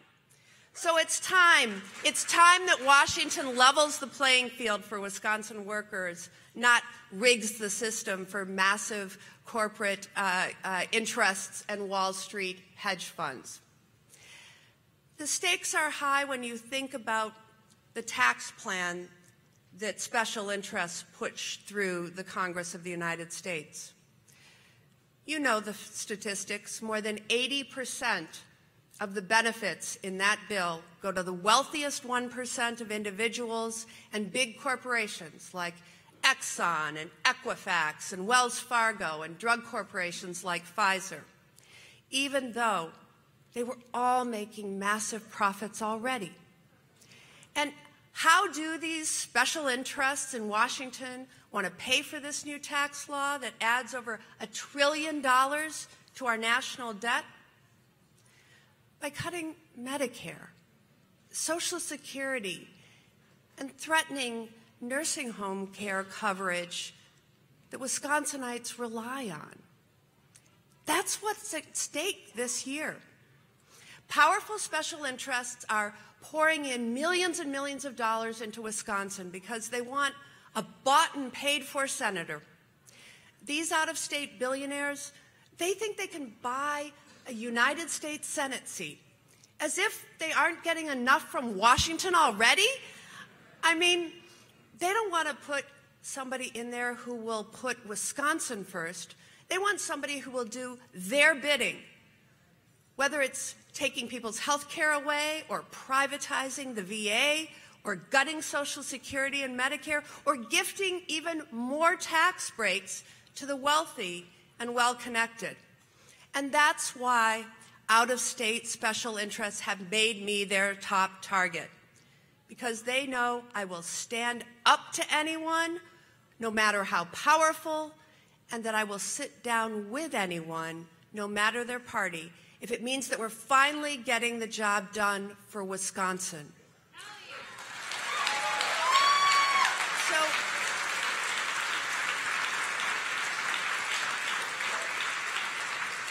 They know that I will do whatever it takes to put Wisconsin first.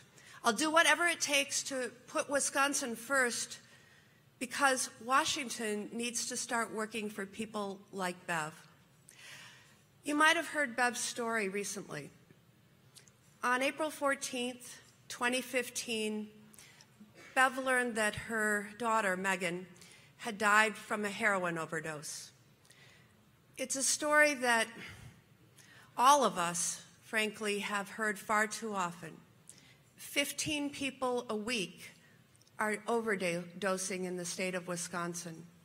This is a crisis, and it's one that demands action. Wisconsinites like Bev are taking action by sharing their stories.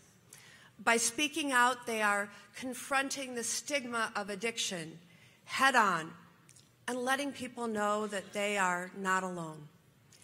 And that's why I decided to tell my family's story. I often talk about being raised by my grandparents, but I usually didn't say why. They took care of me because my mother struggled. She struggled with mental illness, she struggled with physical illness, and addiction to prescription drugs. And this isn't an easy story for me to tell. But opening up about my family's story was made so much easier by the countless courageous Wisconsinites like Bev, who have been speaking out and sharing their stories as we combat the opioid crisis together. In the weeks since I've shared my story, I've received a deluge of calls and letters and messages from Wisconsinites sharing stories just like mine. Some tell me about their personal struggles with addiction. Some share that their family has a story similar to mine. And some don't say much other than to express their thanks for knowing that they are not alone in this fight. These courageous Wisconsinites have struggled and are looking for help. And it's clear to me that Washington needs to step up and be a stronger partner for local communities fighting this epidemic.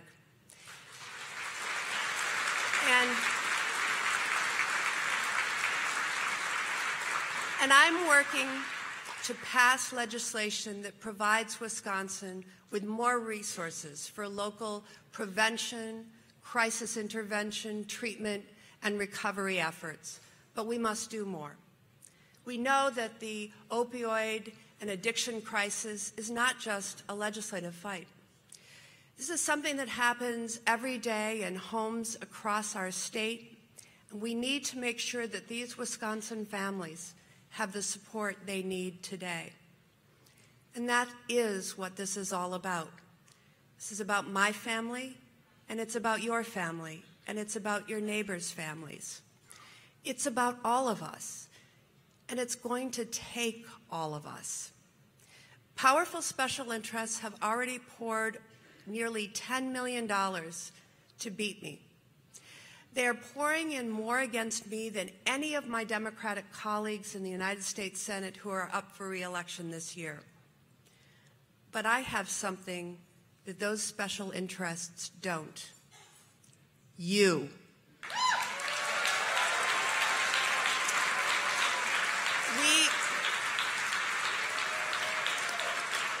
We saw it in the healthcare fight, the impact that you have.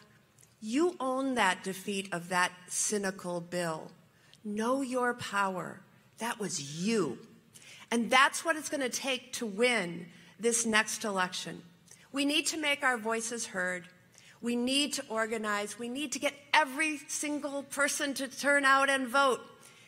Last month in Wisconsin, we held a weekend of action. We put together 128 events in 55 counties, and we, that is you, collected over 13,000 signatures to get my name on the ballot.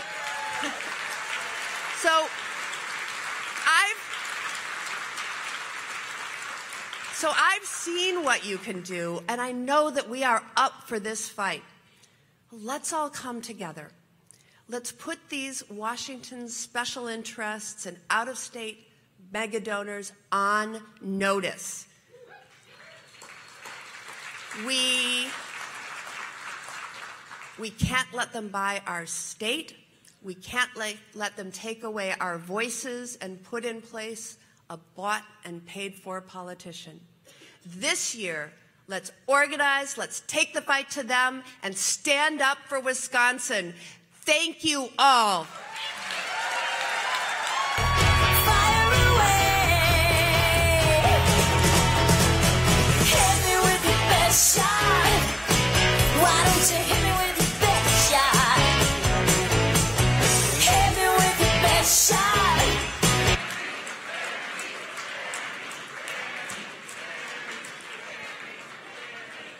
Please welcome Congresswoman Gwen Moore.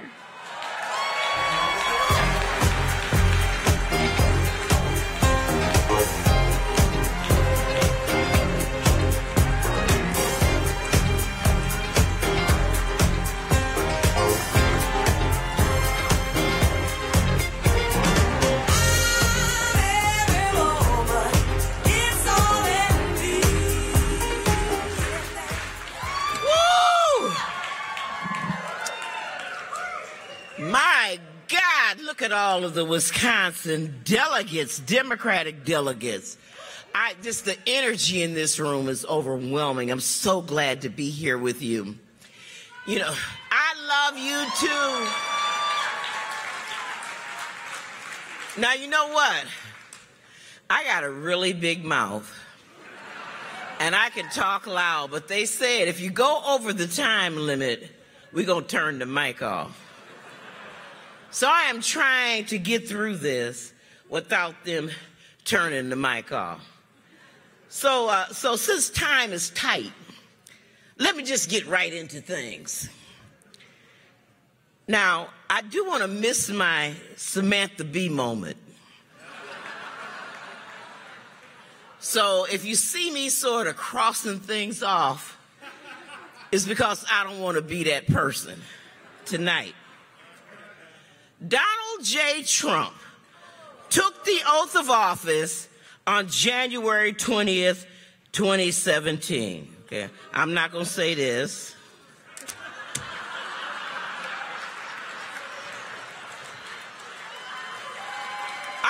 That's right. I got 2 more pages of stuff that I left in the back room. Let me just sum it up.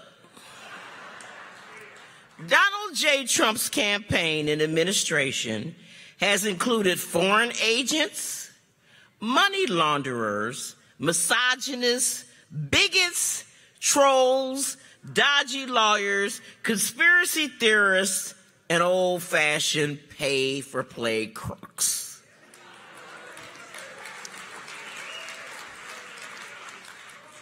And then there's his Twitter feed. Lord, I'll just leave it at that.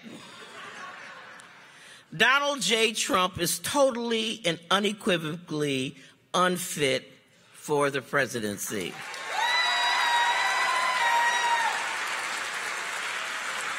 Oh, yeah. But unfortunately, he's not on the ballot in 2018. So as bad as he is, our major problem is not Donald J. Trump's antics, but the Republican majorities in the United States Senate,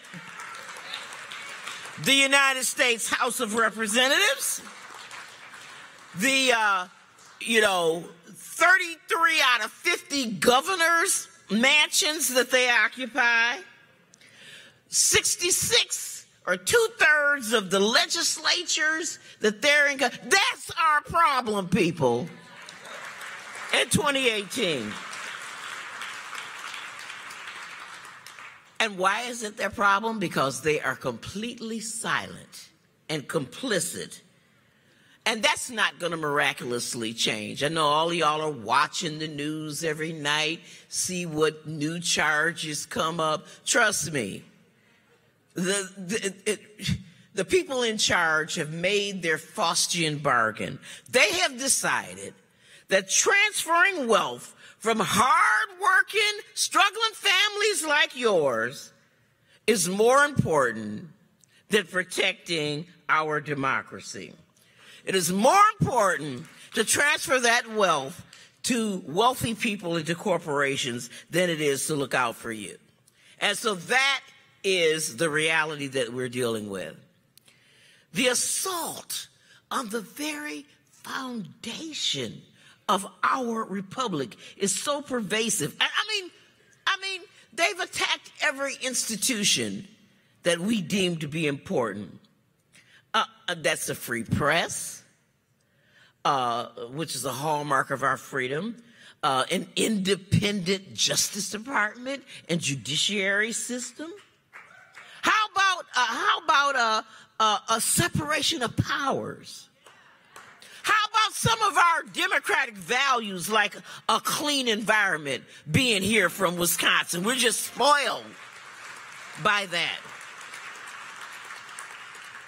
How about our sense of community, where we don't cut Social Security and Medicare and Medicaid, hallmarks of our collective responsibility to each other? Oh no, all of that, they're silent. And they're trying to silence us with their money. Oh yeah, they've got plans to totally subvert our democracy because they want to silence us and disenfranchise us. Just think the Gill decision that's coming out of the Supreme Court in a couple of days. We're going to get through that too. They're trying to silence us with gerrymandering and voter suppression. But I'm telling you, none of it is going to work, because we are not confused, people, about what our problems are. We're clear. Our problems are, I don't care what the jobs report says. You know, I've got a friend 70 years old, got 3 of them jobs to try to make ends meet. We haven't seen an increase in the minimum wage in a decade. We're clear about what our problems are. Our problems is that we can't afford health care. We have unaffordable health care. We have student loan debt. Our problems, we have lead-laden water in our state. Our problems are not Stormy Daniels, not NF players taking a knee. These are not our problems.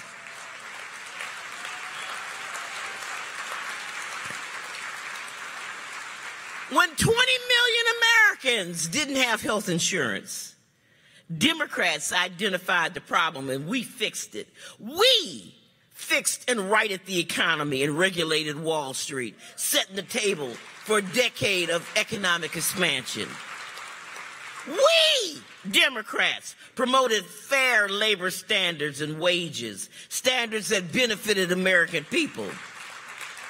Not the legal fiction of corporate people. We are the people that stand up for labor rights and people's right to organize.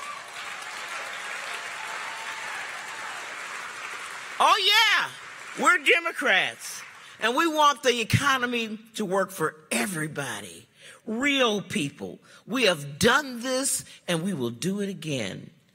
Economies grow ground up and middle out, and Republicans have used their power to undermine the Affordable Care Act and to drive these health insurance costs way up. We know what our problem is. They've deregulated Wall Street, undermined labor standards and protections, and injected themselves into personal health care decisions and legislating on our bodies. This is my temple. Get out of it. Get out of my body.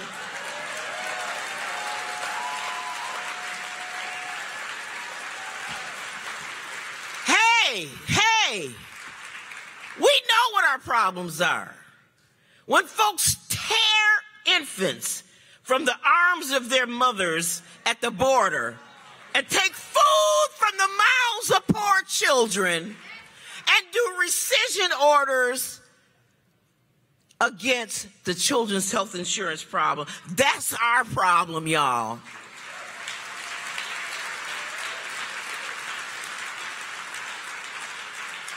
Too many dreamers have awakened to the nightmare of being hostage for extreme immigration initiatives.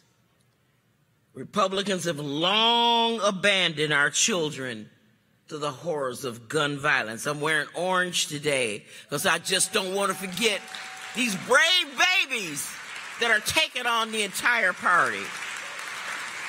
Can't go to a movie, to a concert, can't go to school, can't go to church. Say with me, y'all, no more. No more. Hey, y'all, we got a different vision as Democrats.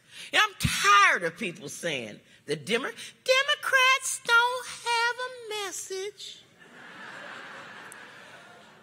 We have a track record.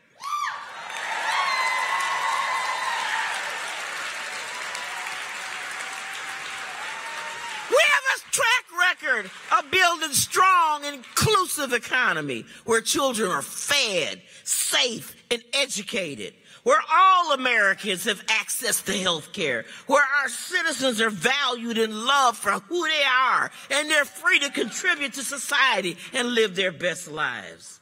Oh yeah, we got a track record. And they asked us, are you ready for a blue wave? Are you ready for a blue wave? Well, I'm telling you, we gotta part the Red Sea here in Wisconsin before we do that.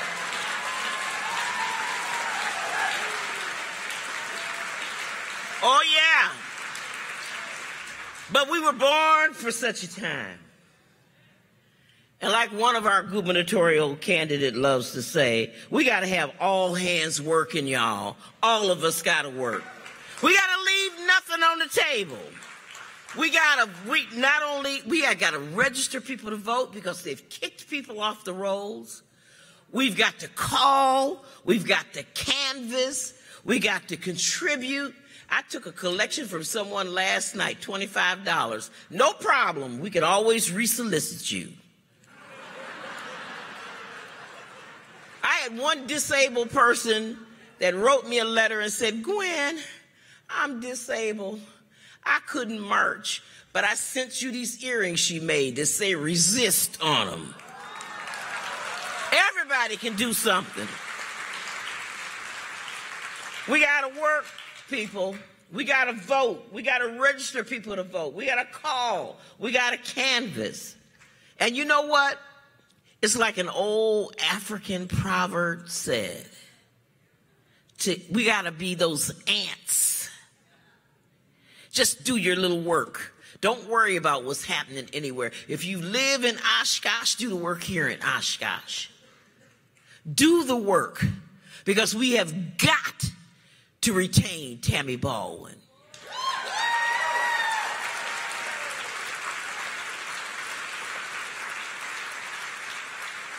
And you know, these people think that because of the last cycle, that they're just going to walk right on in here again. And you know, they saved Ron Johnson. He was the #1 target, we thought, but he got reelected. Trump won Wisconsin, and they think that this is going to happen again.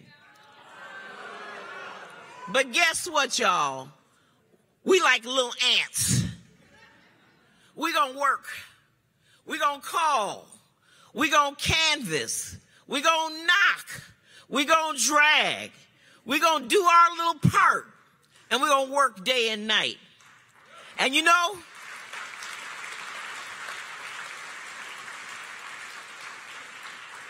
boy, I'm telling you, we got so many candidates for governor. And that's, you know what? That's a good problem, y'all. It's a good problem, because any generic Democrat can beat sorry Scott Walker. I mean, how low can you go as a governor to destroy our public education system? I mean, the trophy of our state. Destroy our environment. Cut off benefits to hundreds of thousands of people who need health care. I mean, we're going to have a nominee, and come August 15th, we're going to all be together for whoever that is.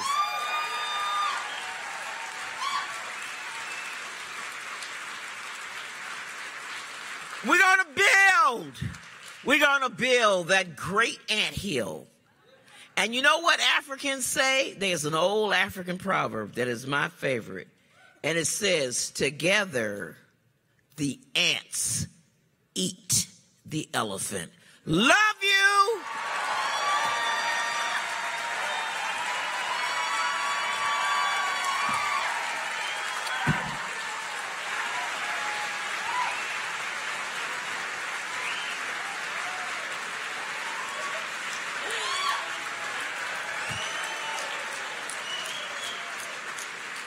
Please welcome to the stage State Senator Kathleen Beinhout.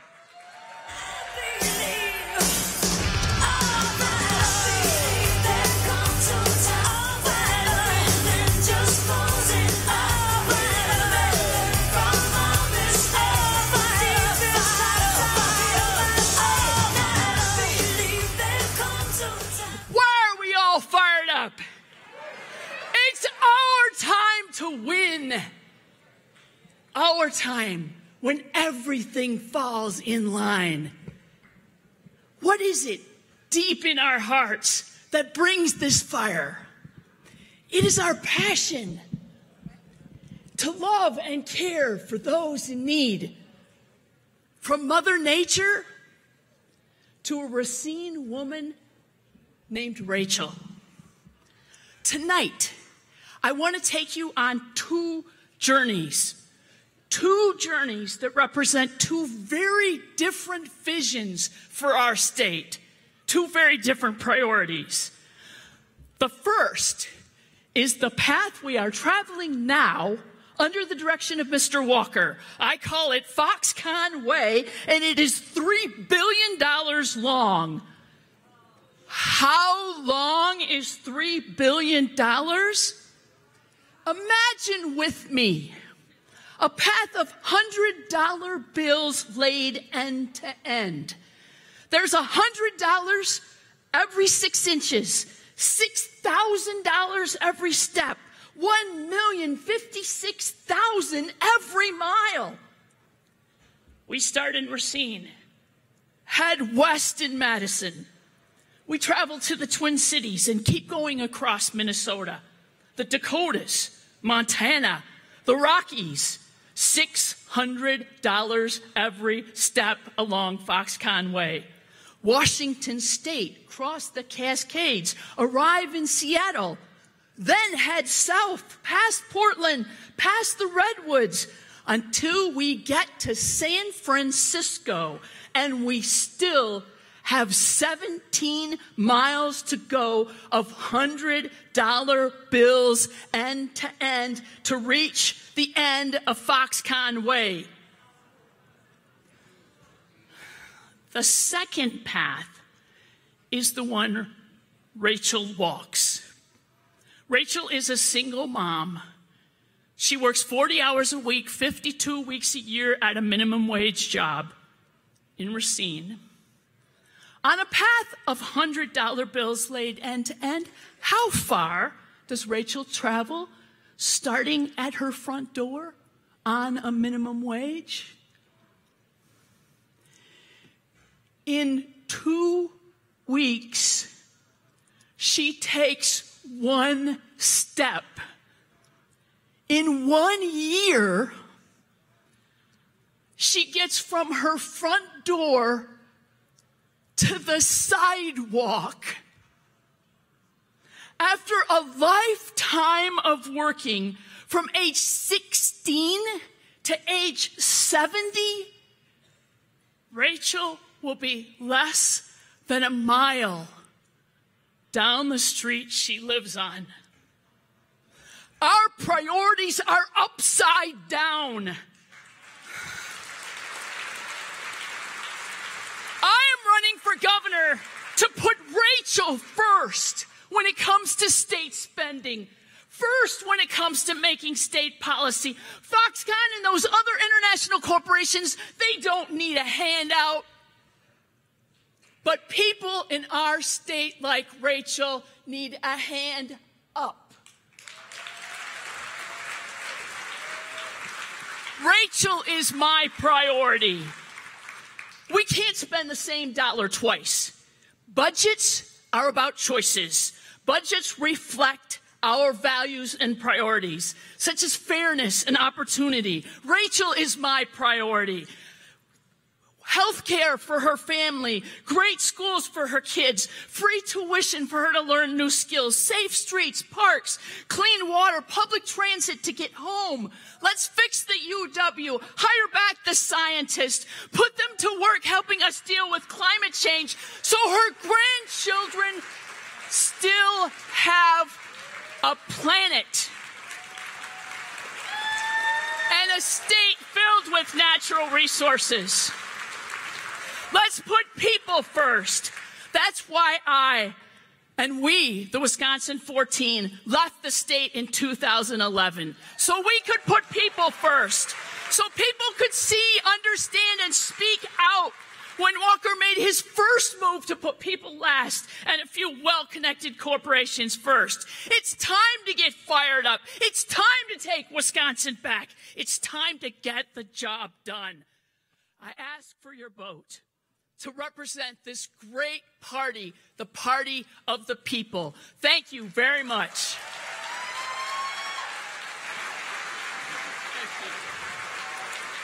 Please welcome to the stage Mayor Paul Soglin.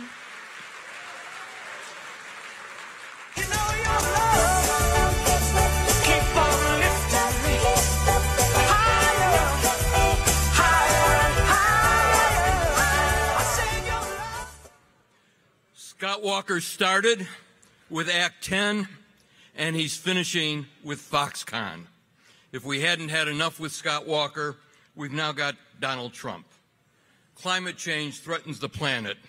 Water's contaminated, our public schools are deteriorating. Geographic and racial disparities in health, income, and social justice, sadly, are worsening. And your wages suck. As residents of Wisconsin, we've got the unprecedented attack on our families from Walker and Trump. In our cities and on our farms, the middle class is shrinking. Almost all Wisconsin counties are losing a generation of 20-year-olds, the valuable millennials for our future. And they will not return, not with jobs that are so bad and underpaid, and not with schools so inadequate to educate their children and your grandchildren. This election is about the Wisconsin family. It's too bad Scott Walker didn't stay in school long enough to learn. You know, I've got to wonder, did he really drop out, or was he told, drop out or we're throwing you out? But in any case, he should have learned the admonition from long ago of fighting Bob LaFollette. The existence of the corporation as we have it with us today was never dreamed of, he said in reference to the founders of our nation. And he went on, the corporation of today has invaded every department of business, and its powerful but inevitable hand is felt in almost all activities of life. Wisconsin families have a choice this fall. Scott Walker, who works for corporations, foreign corporations in China. In China, they are laughing at us. Corporations that exploit our natural resources, steal the land of hardworking people, and deprive the rest of the state of needed improvements to our local town and county roads. After 8 Walker years, it is time to reward your hard work.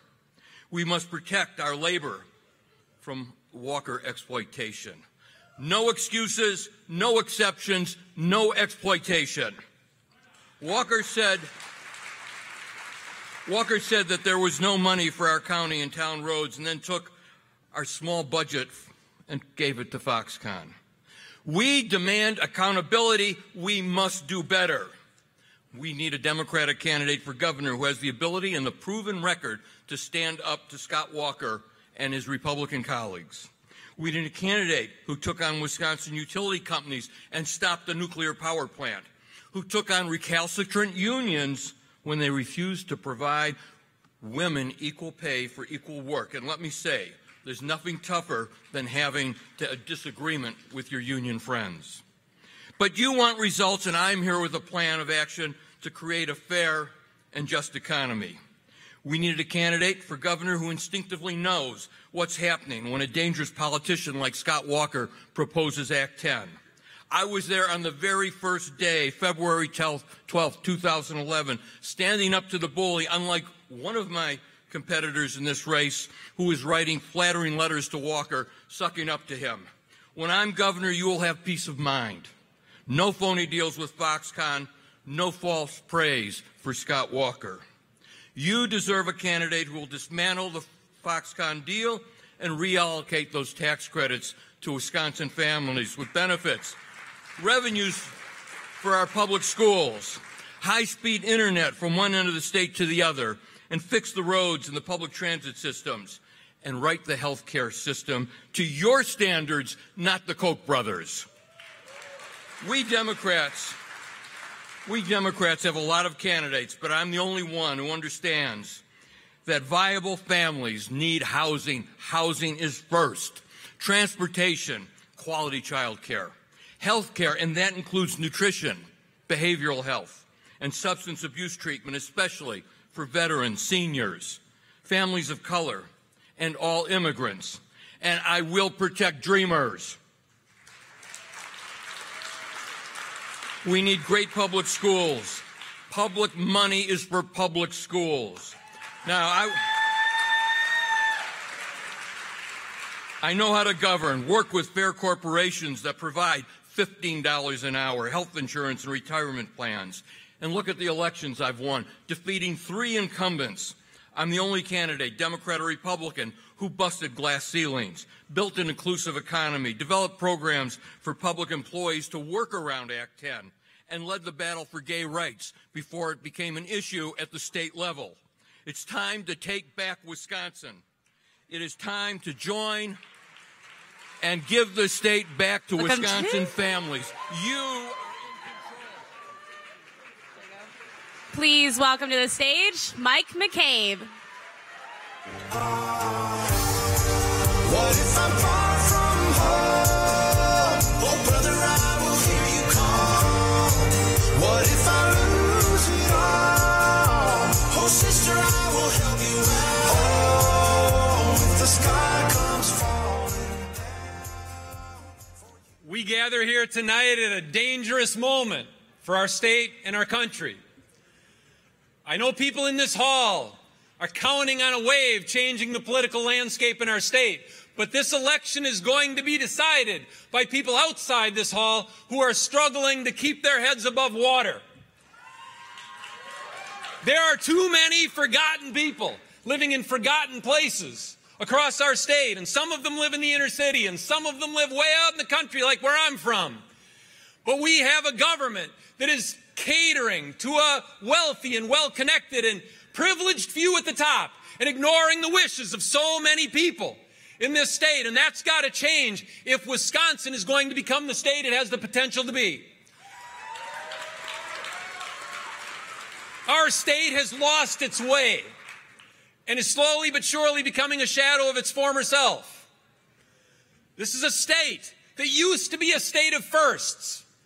First kindergarten anywhere in the nation. First state to create a vocational, technical, and adult education system. Workers' compensation and unemployment compensation were invented here. Social Security was invented here. This was a state of firsts. And now, at this moment, so far in the 21st century, no state in America has seen its middle class shrink more than Wisconsin. And we have levels of economic inequality not seen in our state since the Great Depression. And we can turn this state around if we dare to dream of a Wisconsin that no longer feeds the rich, no longer showers tax breaks and state subsidies on a few at the top with the hope that some of what they're given will filter down to the rest of us, but instead embraces geyser economics, because economic prosperity does not trickle down, it gushes up. Dare to dream becoming the first state in America that creates a living wage for every worker, everywhere. Dare to dream that we become the state that sets an example for the nation to follow, that becomes a model for this nation in making Badger Care a public option available to anybody, anywhere in this state, regardless of income. Badger Care should be there for all Badgers. Dare to dream becoming the first state in America to experiment with universal basic income, to create protection and security and stability for vulnerable workers who are watching their employment automated out of existence. Dare to dream becoming the state that makes higher education available to everybody, debt-free education for everyone. Dare to dream that Wisconsin aims to become the first state in America fully powered by renewable energy.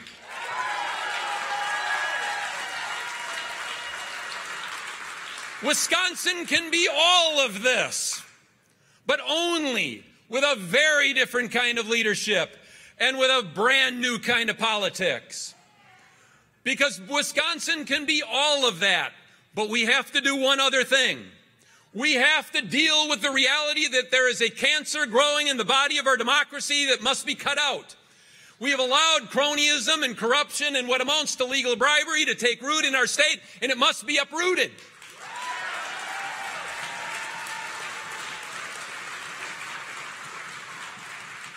Because we will never get living wages from a dying democracy. We will never get good health care from a sick political system. We will never get clean air and clean water from dirty politics. And we will never get anything more than thoughts and prayers after each new mass shooting, as long as elected officials are paid to take no other action.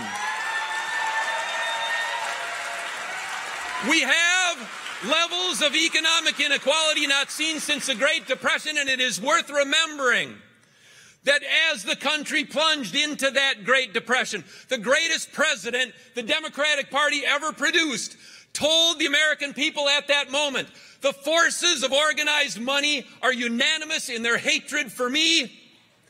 And then he told them, I welcome their hatred. We need to revive that spirit in our time. I am running for governor to do everything in my power to renew that spirit in our day. Thank you very much.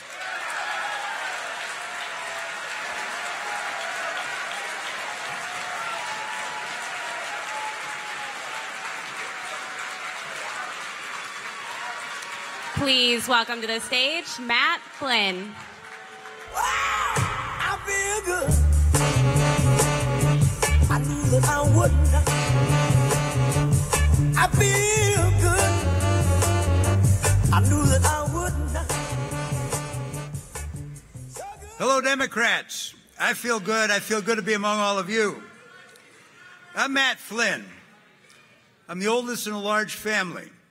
My dad worked at UW-Madison teaching. My mom worked in the post office in Adel. I went to school on scholarships.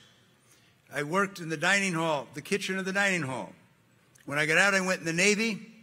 When I got out of the Navy, I went to UW-Madison on the GI Bill and earned my law degree and went back to Milwaukee, practiced law. My wife, Mary, we've been married 41 years, and she's somewhere out there. She's a retired public school speech pathologist. She's a lifetime WEAC member, and we are a union household. I had the honor to serve as the state chair of this party. And when I did, we elected a great Democratic governor, Democratic majorities, and we are going to do that again this year. We can't sit by and watch our democracy destroyed. We can't stand by and watch Scott Walker undo our progressive tradition. Wisconsin used to be known for clean water, high wages, and honest government. And today we're known for dirty water, low wages, and corrupt government. And that has got to change.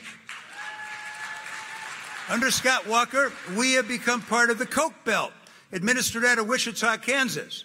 And he's only a foreman. And under Scott Walker, he has made Wisconsin a water colony for corporate pollution and a wage colony for corporate wage theft. That has got to change, and it's going to change in 2018. This primary is about the best candidate to beat Scott Walker. I made my career as a litigator, and I argued the toughest cases. I will make Walker answer for what he's done to Wisconsin. He will answer for what he's done to higher education, to K-12. He'll answer what he's done to wages and to the shabby condition of our roads. But most of all, he's going to be made to answer for what he did about Foxconn. It's a crooked deal, and I'm going to put an end to it. It's an unconstitutional deal, and when I am governor, I'll go to court and stop it, right on the spot. But this election is a lot more about not so much Scott Walker's bad ideas, but our great Democratic ideas. I will legalize marijuana, and I will pardon everybody in the jails and prisons of this state who are there for a minor possession offense. I'll end mass incarceration, and I'll uphold the new Bill of Rights, the Digital Bill of Rights, which is broadband access for everybody in the state and net neutrality. And I'll fully fund, not just K-12, pre-K 14, early childhood, first 2 years tuition-free to any in-state resident of university and technical college. We are going to get rid of Act 10 once and for all. We're going to get rid of right to work. We're going to bring back prevailing wage, and I'm going to raise the minimum wage to $15 an hour. For over 150 years, the motto of this state has been forward, and we are the birthplace of progressivism. But in the last 8 years, we've gone backwards, and not just in the environment, not just on wages, not just on education. We've gone backward on our values, and that has got to end. Now, on my ship in the Navy, we had sailors from Mississippi and New York, Alabama and California, Arkansas and Wisconsin. And we were shipmates. There was no urban-rural divide. There was no north-south divide. Everybody in this room is my shipmate. Everybody in this state is my shipmate. And my fellow Democrats, it's time to make the waters of the blue wave wash over the state capitol, wash out the Republicans, wash out their corruption. It's time for action. It's time to move Wisconsin forward again. Thank you very much. Thank you all. Thank you. Please welcome to the stage Representative Dana Walks. You can't stop me now. I'm just getting started. I'm just getting started. You can't stop me now. You can't stop me now. My name's Dana Watson. I'm from Eau Claire. And my mom was a public school teacher. My dad was a city manager. I was raised on the importance of public service. So I know that sometimes the most important thing a politician can do is shut their pie hole and listen. I've been listening, and it's clear that the Wisconsin we grew up in, a place where we could achieve almost anything if we worked hard, it isn't the Wisconsin that we have now.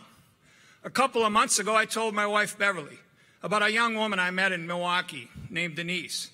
Denise told me she's doing the best she can raising 3 children on her own, working 2 jobs because she can't get enough money from one job to keep her head above water. She lies awake at night, wondering how she'll make ends meet. And then Erin, one of my campaign staffers, she didn't have health insurance until she started working for us. She was worried about what she'd do if she got sick. And Scott in Racine lost his job after Scott Walker signed Act 10 into law. These are the realities we face in government in Governor Walker's Wisconsin. And it breaks my heart because Wisconsin is better than Scott Walker. Wisconsin is the home of the progressive movement. We created the Wisconsin idea. It was the fundamental notion that science and economics and every discipline of our universities should work hand in hand with government. We made policy crafted on what we could do in this world that was good. Well, folks, when I'm governor, the Wisconsin idea is making a comeback. And right now, we're living in Governor Walker's Wisconsin, but I know that Wisconsin is better than Walker. In Scott Walker's Wisconsin, our unemployment rate may be low, but you've got to work 2 jobs instead of 1 to make ends meet. In our Wisconsin, we're going to have higher wages, $15 an hour, collective bargaining, dignity for workers, and pay equity. That's what we're going to have. In Walker's Wisconsin, public schools are shortchanged and teachers are leaving for Minnesota and students are falling into the achievement gap.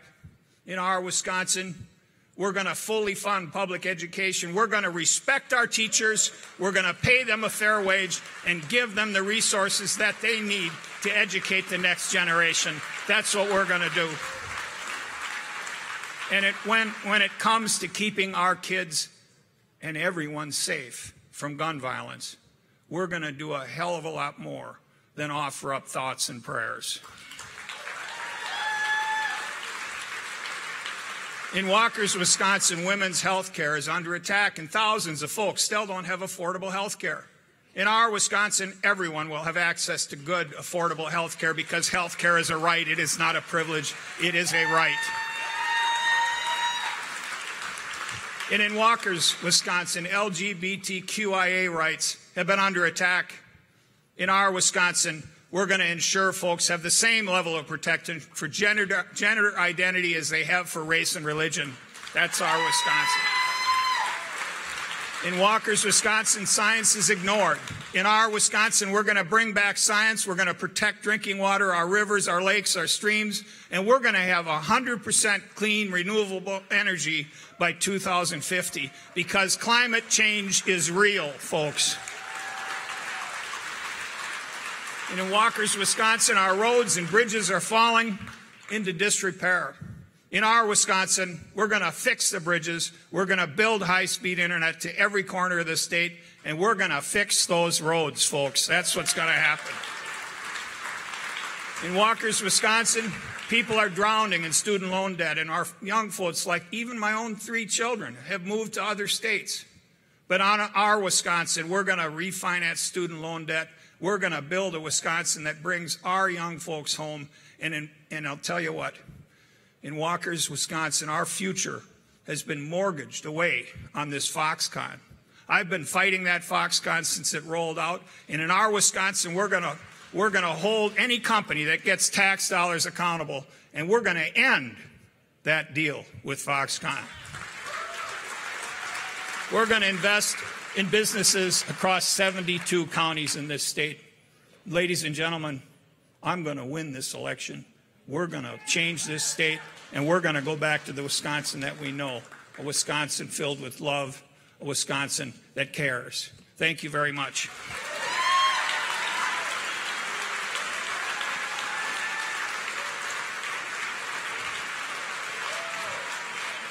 In just one moment, we will welcome Josh Kaul to the stage. But first, one last reminder to help us bring home the June 12th election home for Democrats in our special election.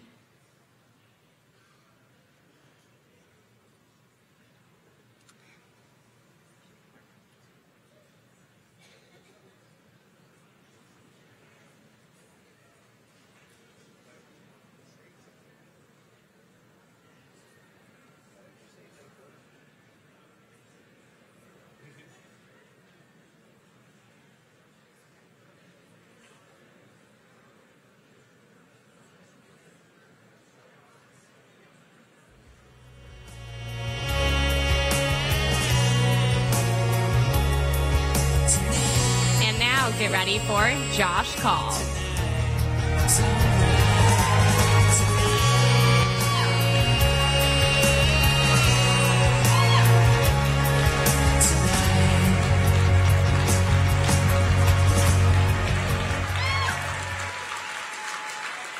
Thank you. Thank you. It is great to be here. It's great to be here just 5 months before Election Day. 5 months until we go to the polls to re-elect Tammy Baldwin to the U.S. Senate. 5 months until we can defeat Scott Walker.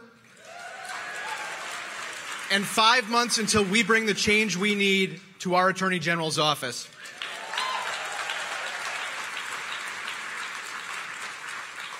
And it's great to be here in Oshkosh. As some of you know, my mom served as DA here in Winnebago County. My stepdad, Bill, was a police officer in Neenah. And my mom's parents grew up in Oshkosh, went to UWO, and were public school teachers in Fond du Lac. I was lucky to grow up in a family that was deeply involved in public service. And I had the opportunity to spend part of my career in public service as well. I worked as a federal prosecutor in Baltimore, one of the most violent cities in the country, and I prosecuted drug traffickers, gang members, and murderers, and worked to make communities safer. I loved that work, but my wife Lindsay and I wanted to raise our family here in Wisconsin. She actually grew up in Rochester, New York, so she's one of the few people ever to move to Wisconsin for the weather. No, we made the move when Lindsay was 7 months pregnant with our first son. And now we have two boys who've been running around here today, Simon, who's 4, and Henry, who's almost a year and a half.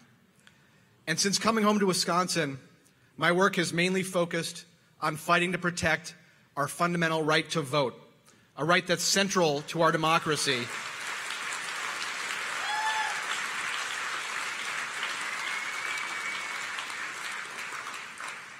I've gone to trial in voting rights cases in North Carolina, Virginia, Ohio, and Arizona, but the one I'm most proud of is a case we tried here in Wisconsin, challenging more than a dozen restrictions on voting that were enacted during Scott Walker's first term in office. And as a result of that case, several voting restrictions, including restrictions on early voting and voter registration, were found to be unconstitutional and were struck down before the 2016 election.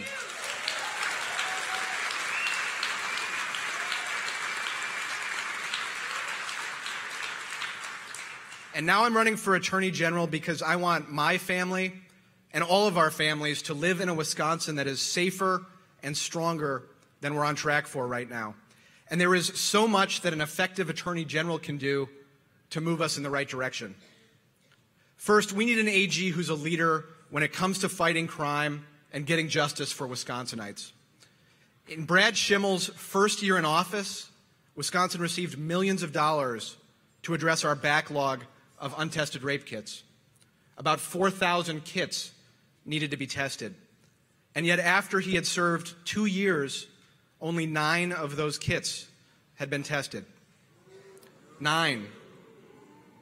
Schimmel even said there was no backlog, a statement that PolitiFact found to be pants on fire False. The worst possible rating. And while progress has finally been made, testing still hasn't been completed on over half of the kits in the backlog.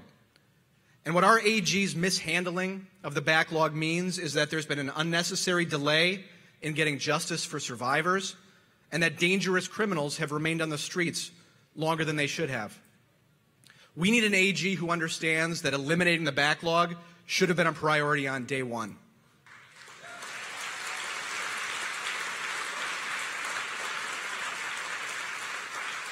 We're also facing an opioid epidemic that has been devastating for families across Wisconsin and that continues to get worse.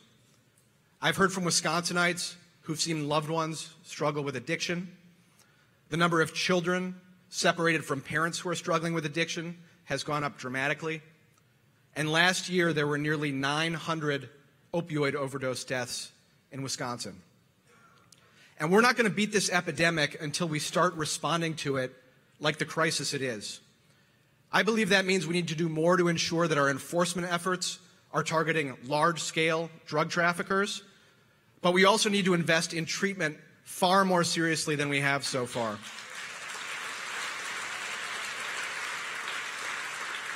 And we need an attorney general who is serious about holding the pharmaceutical companies accountable for the role that they've played in creating and exacerbating this epidemic. We also need to do more to address school safety. You know, I mentioned my kids before, and just a few weeks ago, the daycare that they go to did a lockdown drill, just like schools across the state and the country have been doing. I remember doing tornado drills and fire drills when I was a student in schools here in Wisconsin, not lockdown drills. And after the tragic events in Parkland, Florida, our Attorney General's suggestion was that we consider arming teachers, an idea that even Scott Walker has rejected as too extreme. What we need are common sense gun safety measures, including universal background checks and a ban on bump stocks.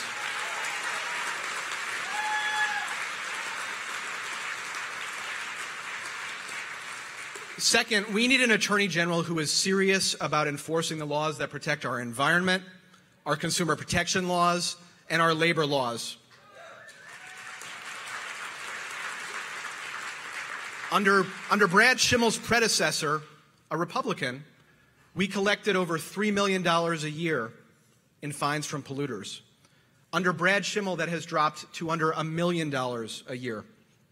And it would be great if that was because pollution had dropped by 2/3 in Wisconsin. But we know that's not the case.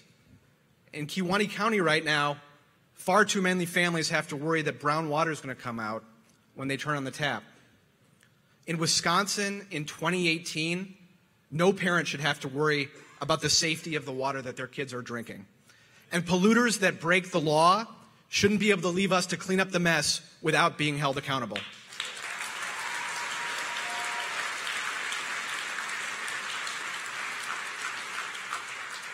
And third, we need an AG who is independent and a watchdog when it comes to fighting public corruption, when it comes to ensuring that Foxconn lives up to the terms that it has agreed to, and when it comes to standing up for our rights and protections. When the FCC voted to eliminate net neutrality, when the Affordable Care Act's birth control mandate was undermined, and when Betsy DeVos rolled back protections for students who were defrauded by predatory for-profit colleges, a number of AGs took action. And I believe that we need an AG who will stand up for our values instead of standing with the Trump administration.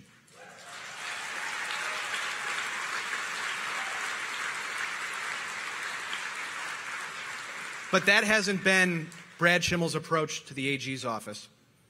Far too much of his time and focus in office has been on looking out for powerful special interests and his political allies. And his record speaks for itself. Schimmel's first deputy AG, the number 2 person in his office, was a corporate lobbyist, and the head of his environmental protection unit is a former lobbyist. Schimmel fought against guaranteed overtime pay for people who put in the hours and make between about $23,000 and $47,000 per year. As your AG, I will fight on behalf of working families, not against them.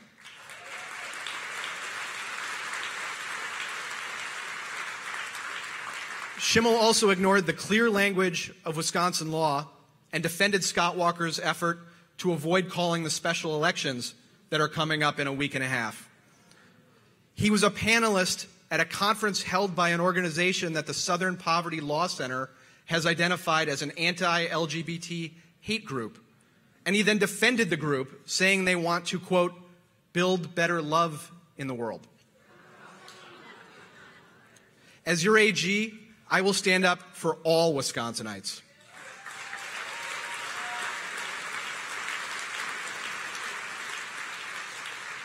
Schimmel was also recently one of the leaders in filing yet another lawsuit seeking to invalidate the Affordable Care Act. I believe we should be working to expand access to affordable health care, not trying to take it away from people. And that includes fighting for Medicaid expansion here in Wisconsin. And as you may have heard, Brad Schimmel has spent about $83,000 of taxpayer money on promotional materials. That includes promotional stress balls. It includes custom-made fortune cookies, which I didn't even know was a thing you could buy until this campaign, but apparently if you want to get a special fortune, you can. And it includes about $10,000 worth of gold-plated coins with his name on them. You know, if you ask me if you're going to spend money on fake coins, they should at least have chocolate inside.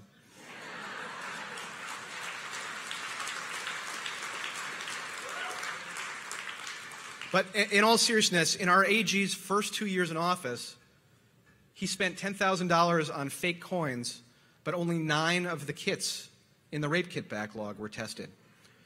To me, that is the definition of misplaced priorities. So we need new leadership in the AG's office.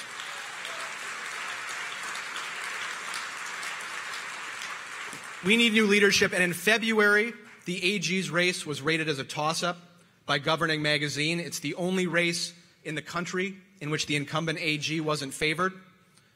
And of course, beating the incumbent isn't going to be easy.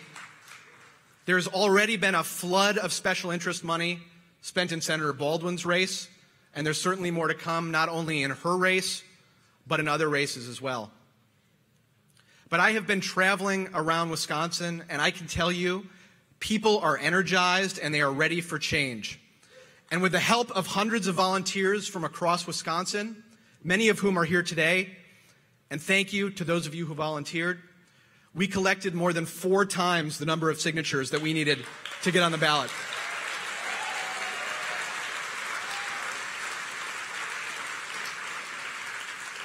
And I believe that that kind of grassroots effort is going to help make the difference this year. So please keep pounding the pavement, keep posting on social media, and keep talking about the issues that are at stake in this election, and let's bring change to Wisconsin in 2018. Thank you all very much.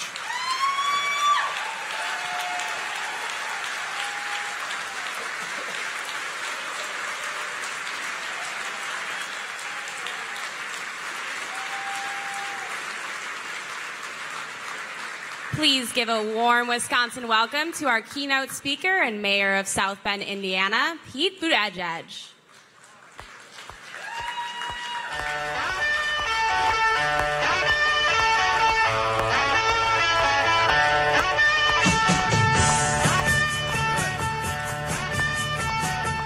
Good evening. What a great energy here. What a great night to be a Democrat. I know there have been a lot of speakers this evening, but I am honored to be among them, and I want to thank you for the chance to join you tonight. And I probably ought to start just by explaining how to pronounce my name. It's a lot easier than it looks. Pete. Of course, where I come from, an unpronounceable last name like Buttigieg is actually an advantage. I think that's true in some of the towns around Wisconsin, too. But back home, they just call me Mayor Pete or Pete. That's just fine, too.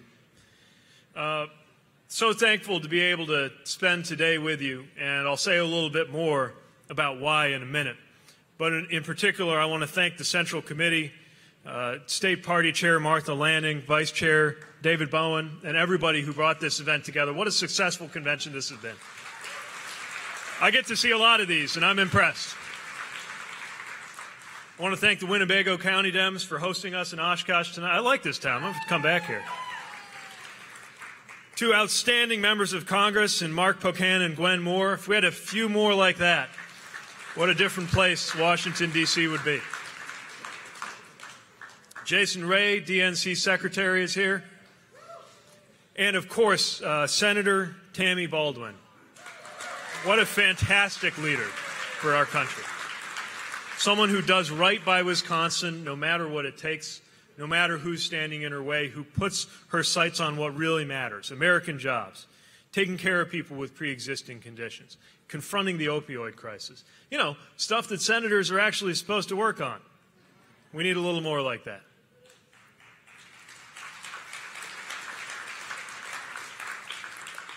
I'm not doing a lot of speaking in June, to be honest. 2 weeks from tomorrow is my wedding day.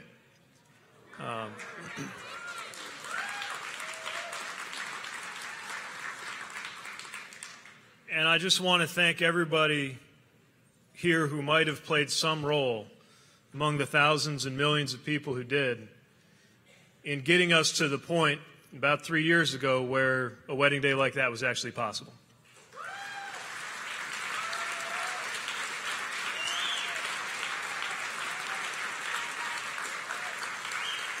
My fiance is here, Chasten Glesman. You'll love meeting him. He went to Eau Claire. Thought I'd get a few acknowledgments here. He's an educator. He taught theater to kids with autism in Milwaukee. And of course, being an educator means when the time came, he was there to march on the state capitol in Wisconsin and remind Scott Walker who actually does the work of educating our next generation.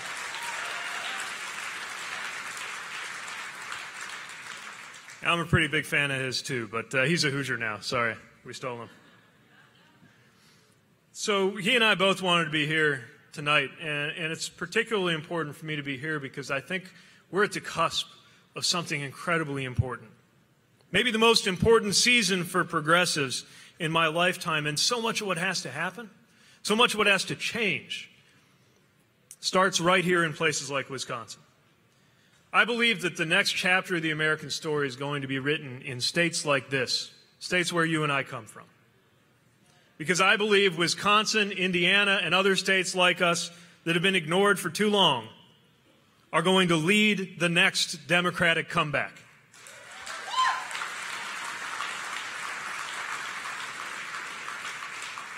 Let me share just a little bit about South Bend in case you haven't made it down the road yet. We are not exactly a prototypical college town. We were a hub of industry. We produced cars and were one of those factory towns that powered the arrival of the American middle class. And then one day the Studebaker car company fell apart, and it took thousands of jobs with it. I grew up surrounded by vacant factories, empty houses. I didn't even realize that was unusual when I was a kid. And I know there's a lot of Wisconsin that shares some version of that story. By 2011, around the time I got in the race for mayor, Newsweek did a story on American dying cities, 10 of them, and one of them was South Bend, my hometown. That article could have finished us off, but instead, it shook us up. And we didn't try to pretend it didn't happen. We didn't wish it away. We took it as a call to action. And I am proud to report to you that now, South Bend is experiencing the fastest population growth in a quarter of a century.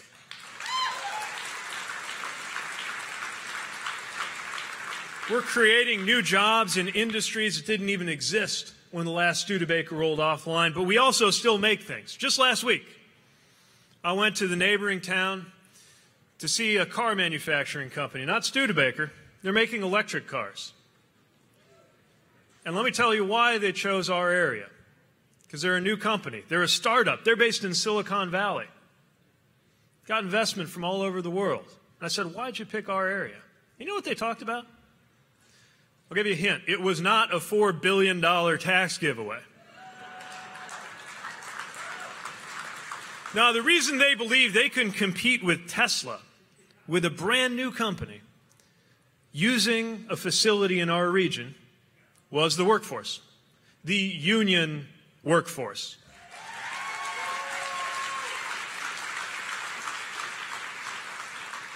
Our story matters because it's an example of how workers can compete and win and play a role in a modern global economy, and not just a role of victim.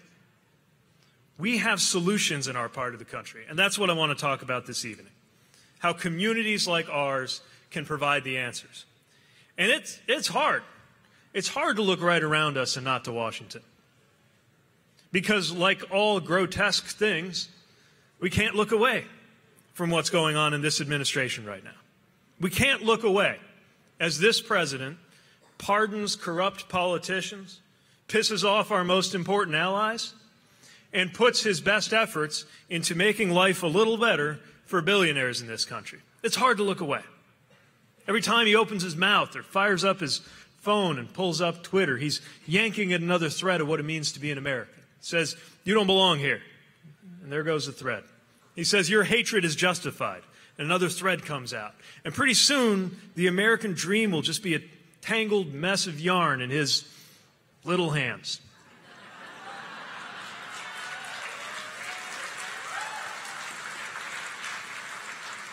I've never met him. I don't actually know how big his hands are. But we know that he is unraveling our republic. And so it's hard to look away. But I'm here not to make the case against Donald Trump. And this is a little tough medicine, I think, for fellow Democrats. But we've got to remember that there are too many people out there who already know all about him. They know that racism is wrong. They know that denigrating women is wrong. They know that lying is wrong. They know all about him. But there are still too many voters in our part of the country who are waiting to see somebody who will come along and talk about them.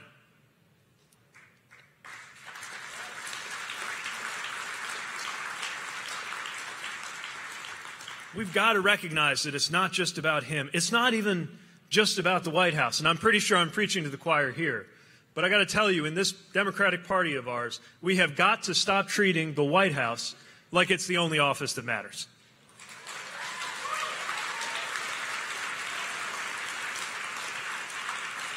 As soon as June 12th, we have a chance to send Ann Groves Lloyd and Caleb Frostman into office. And that's just the beginning. These local offices, these state offices, they matter a whole lot. But again, I don't have to tell you that because we're in Wisconsin. And long before Donald Trump was in the White House, you all saw up close what happens when the people in charge don't care about lifting up people in their everyday lives. When those in charge of the economy throw tax giveaways to the tune of billions at questionable deals to buy jobs so they look good today by mortgaging all of our tomorrows. When the people in charge of public education don't believe in public education.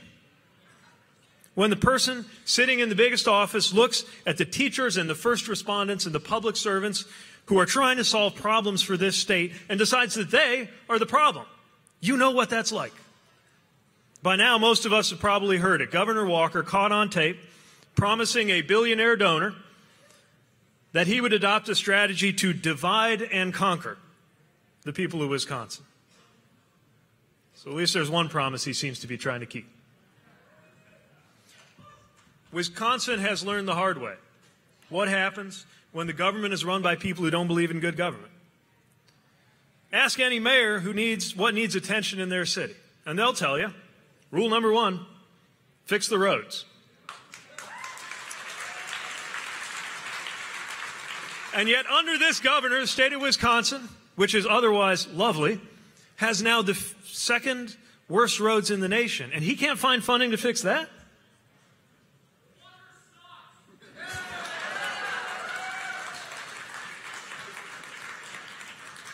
Couldn't have said it better. No wonder those presidential plans didn't get very far. But there's some poetry here. Scott Walker wants to use Wisconsin as a stepping stone. But this year, you get to use Scott Walker to send a message.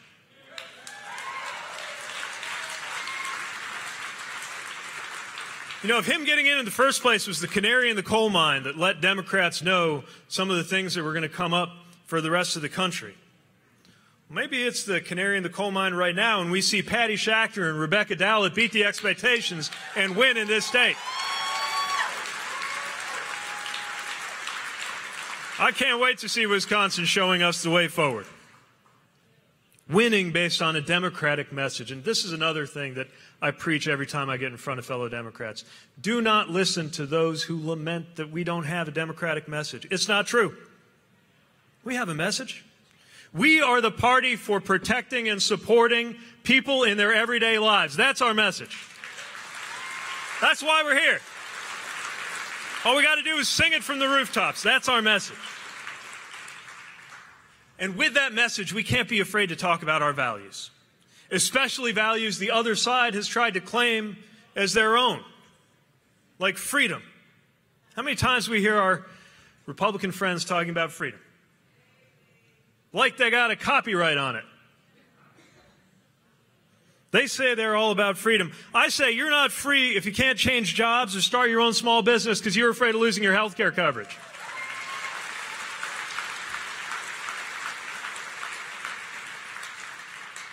You're not free if you got to wonder whether or not your son or daughter is going to be safe coming home from school because you're not sure somebody was prevented from getting a weapon.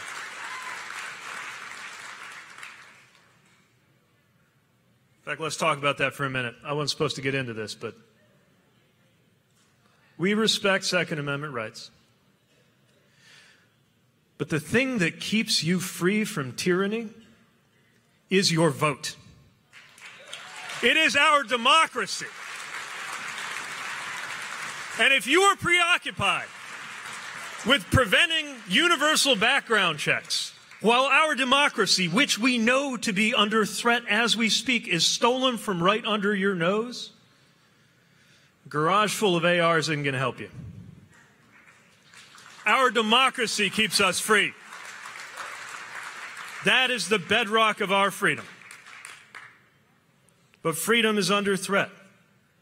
And you're certainly not free if a person of color, like Sterling Brown, can't drive a car without being treated like a violent threat.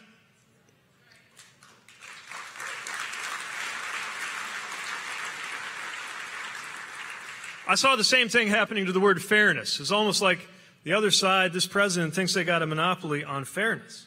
We're the ones who know that it's not fair if a credit card company can stick you with an arbitration clause, says you can't sue them, even if they get caught ripping you off.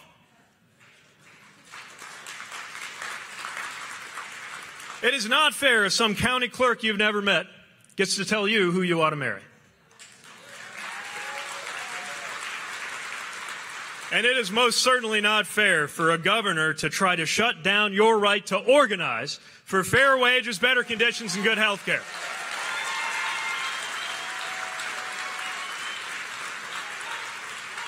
Freedom, fairness. Same thing with family. We hear an awful lot about family values from the other side of the aisle, don't we? Who's really the party of family right now? Is it the party that rips children from the arms of their parents at the border and then loses track of them? Or is it the party that calls for a fair immigration system so that families don't get caught in a broken system in the first place?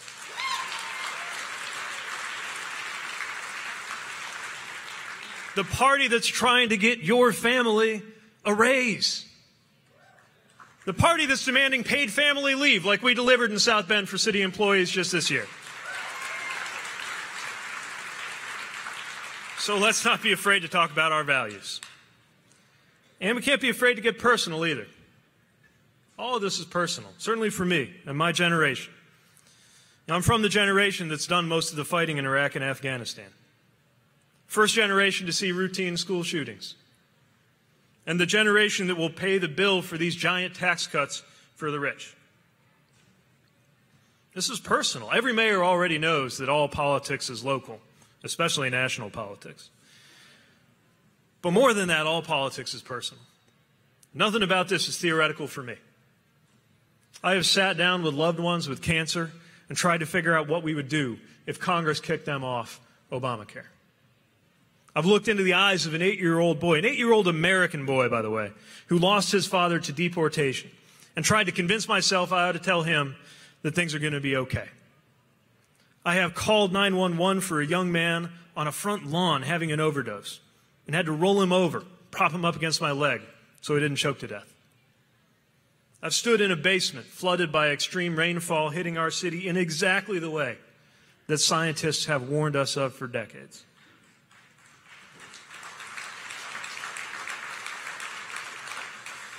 And I've carried a weapon in a foreign land on the orders of an American president.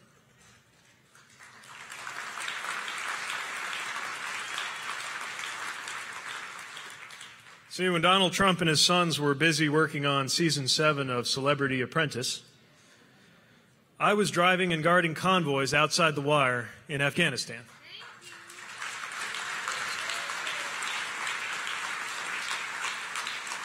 By the way, Monday will be day 500 for this administration, and he's found time to do an awful lot of things, but he has not found time even once to visit the troops that he commands in a war zone. That is not right. And I cannot think of any reason. I literally, just in all honesty. And until somebody comes up with a better reason, I guess we'll just have to put it down to bone spurs.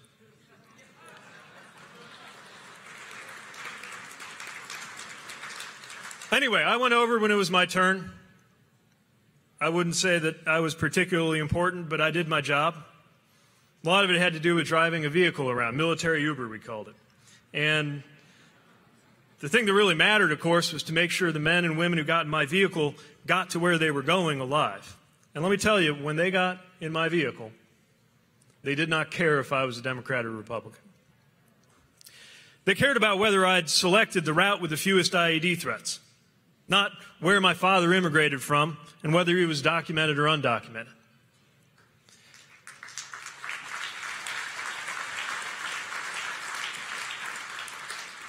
They cared about whether my M4 was locked and loaded, whether I knew how to use it, not whether I was going home to a girlfriend or a boyfriend.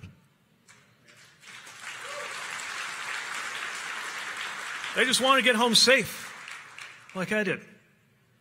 Whatever divides us, the really important things are what bring us together. Taking care of the people we love, having a shot at building a better life, and coming home safe.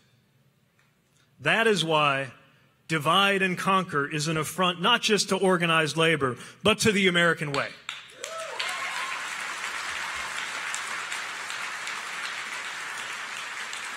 And that is why the future does not belong to Donald Trump. It does not belong to Scott Walker or any of their like. It does not belong to those who look out at America and see a place to divide and conquer.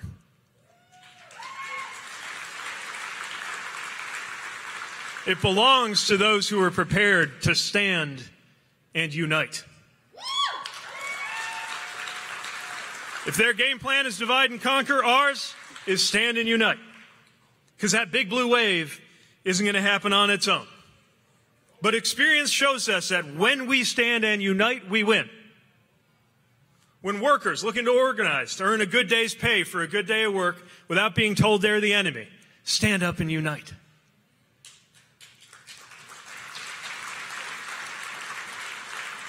We're counting on teachers looking to be treated like the professionals you are to stand up and unite.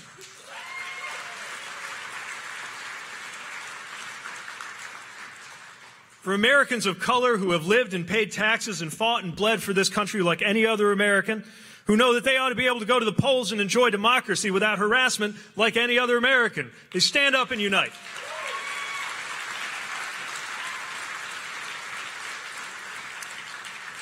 When not only the kids going to school who have every right to expect us grown-ups to put their safety first, but their parents and their grandparents stand up and unite, we will win. When dreamers who know this country and no other, ready to contribute and work and build this country, stand up and unite. When everyone who ever borrowed a dollar or needed a doctor or hoped for more stands up and unites, then we cannot lose. So let them try to divide and conquer. It won't work. We know better. We know our strength. We know our cause. We know the truth when we see it, and we know that America's greatness has much more to do with our future than with our past.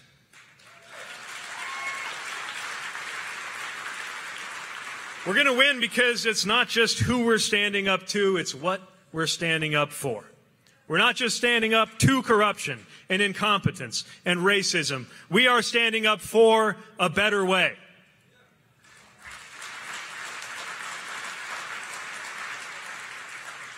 Let them divide and conquer. For us, united we stand, and united we're going to win. Let's get to work. Thank you. Thank you.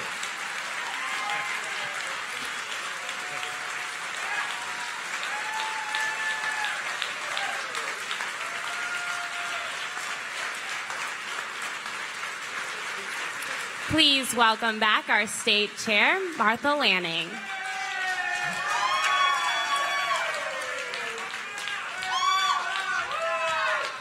Hey everybody, what a night! This is exactly what we as Democrats are about. Wisconsin values are our values. And we just spent a night hearing from opponents in a primary that are talking about what they can do for all of the Wisconsinites here, not attacking each other, not going after each other, but we're going to unite and we're going to defeat the people who are harming our neighbors' lives. We're going to defeat Scott Walker. We're going to elect Tammy Baldwin. We're going to elect Josh Call. We're going to elect our next nominee for the gubernatorial race, and we are going to make a difference in Wisconsin. So I want all of you to enjoy your evening. There are hospitality suites in both this building and the hotel. Please be safe. Don't lose your credentials. You need them tomorrow. We'll be gaveling back in at 8 o'clock, I believe. Check your schedule again. It might be 8:30, but I think it's 8 o'clock for resolutions. So everybody join us then. And I hope you have a safe night. We will suspend the convention until that time.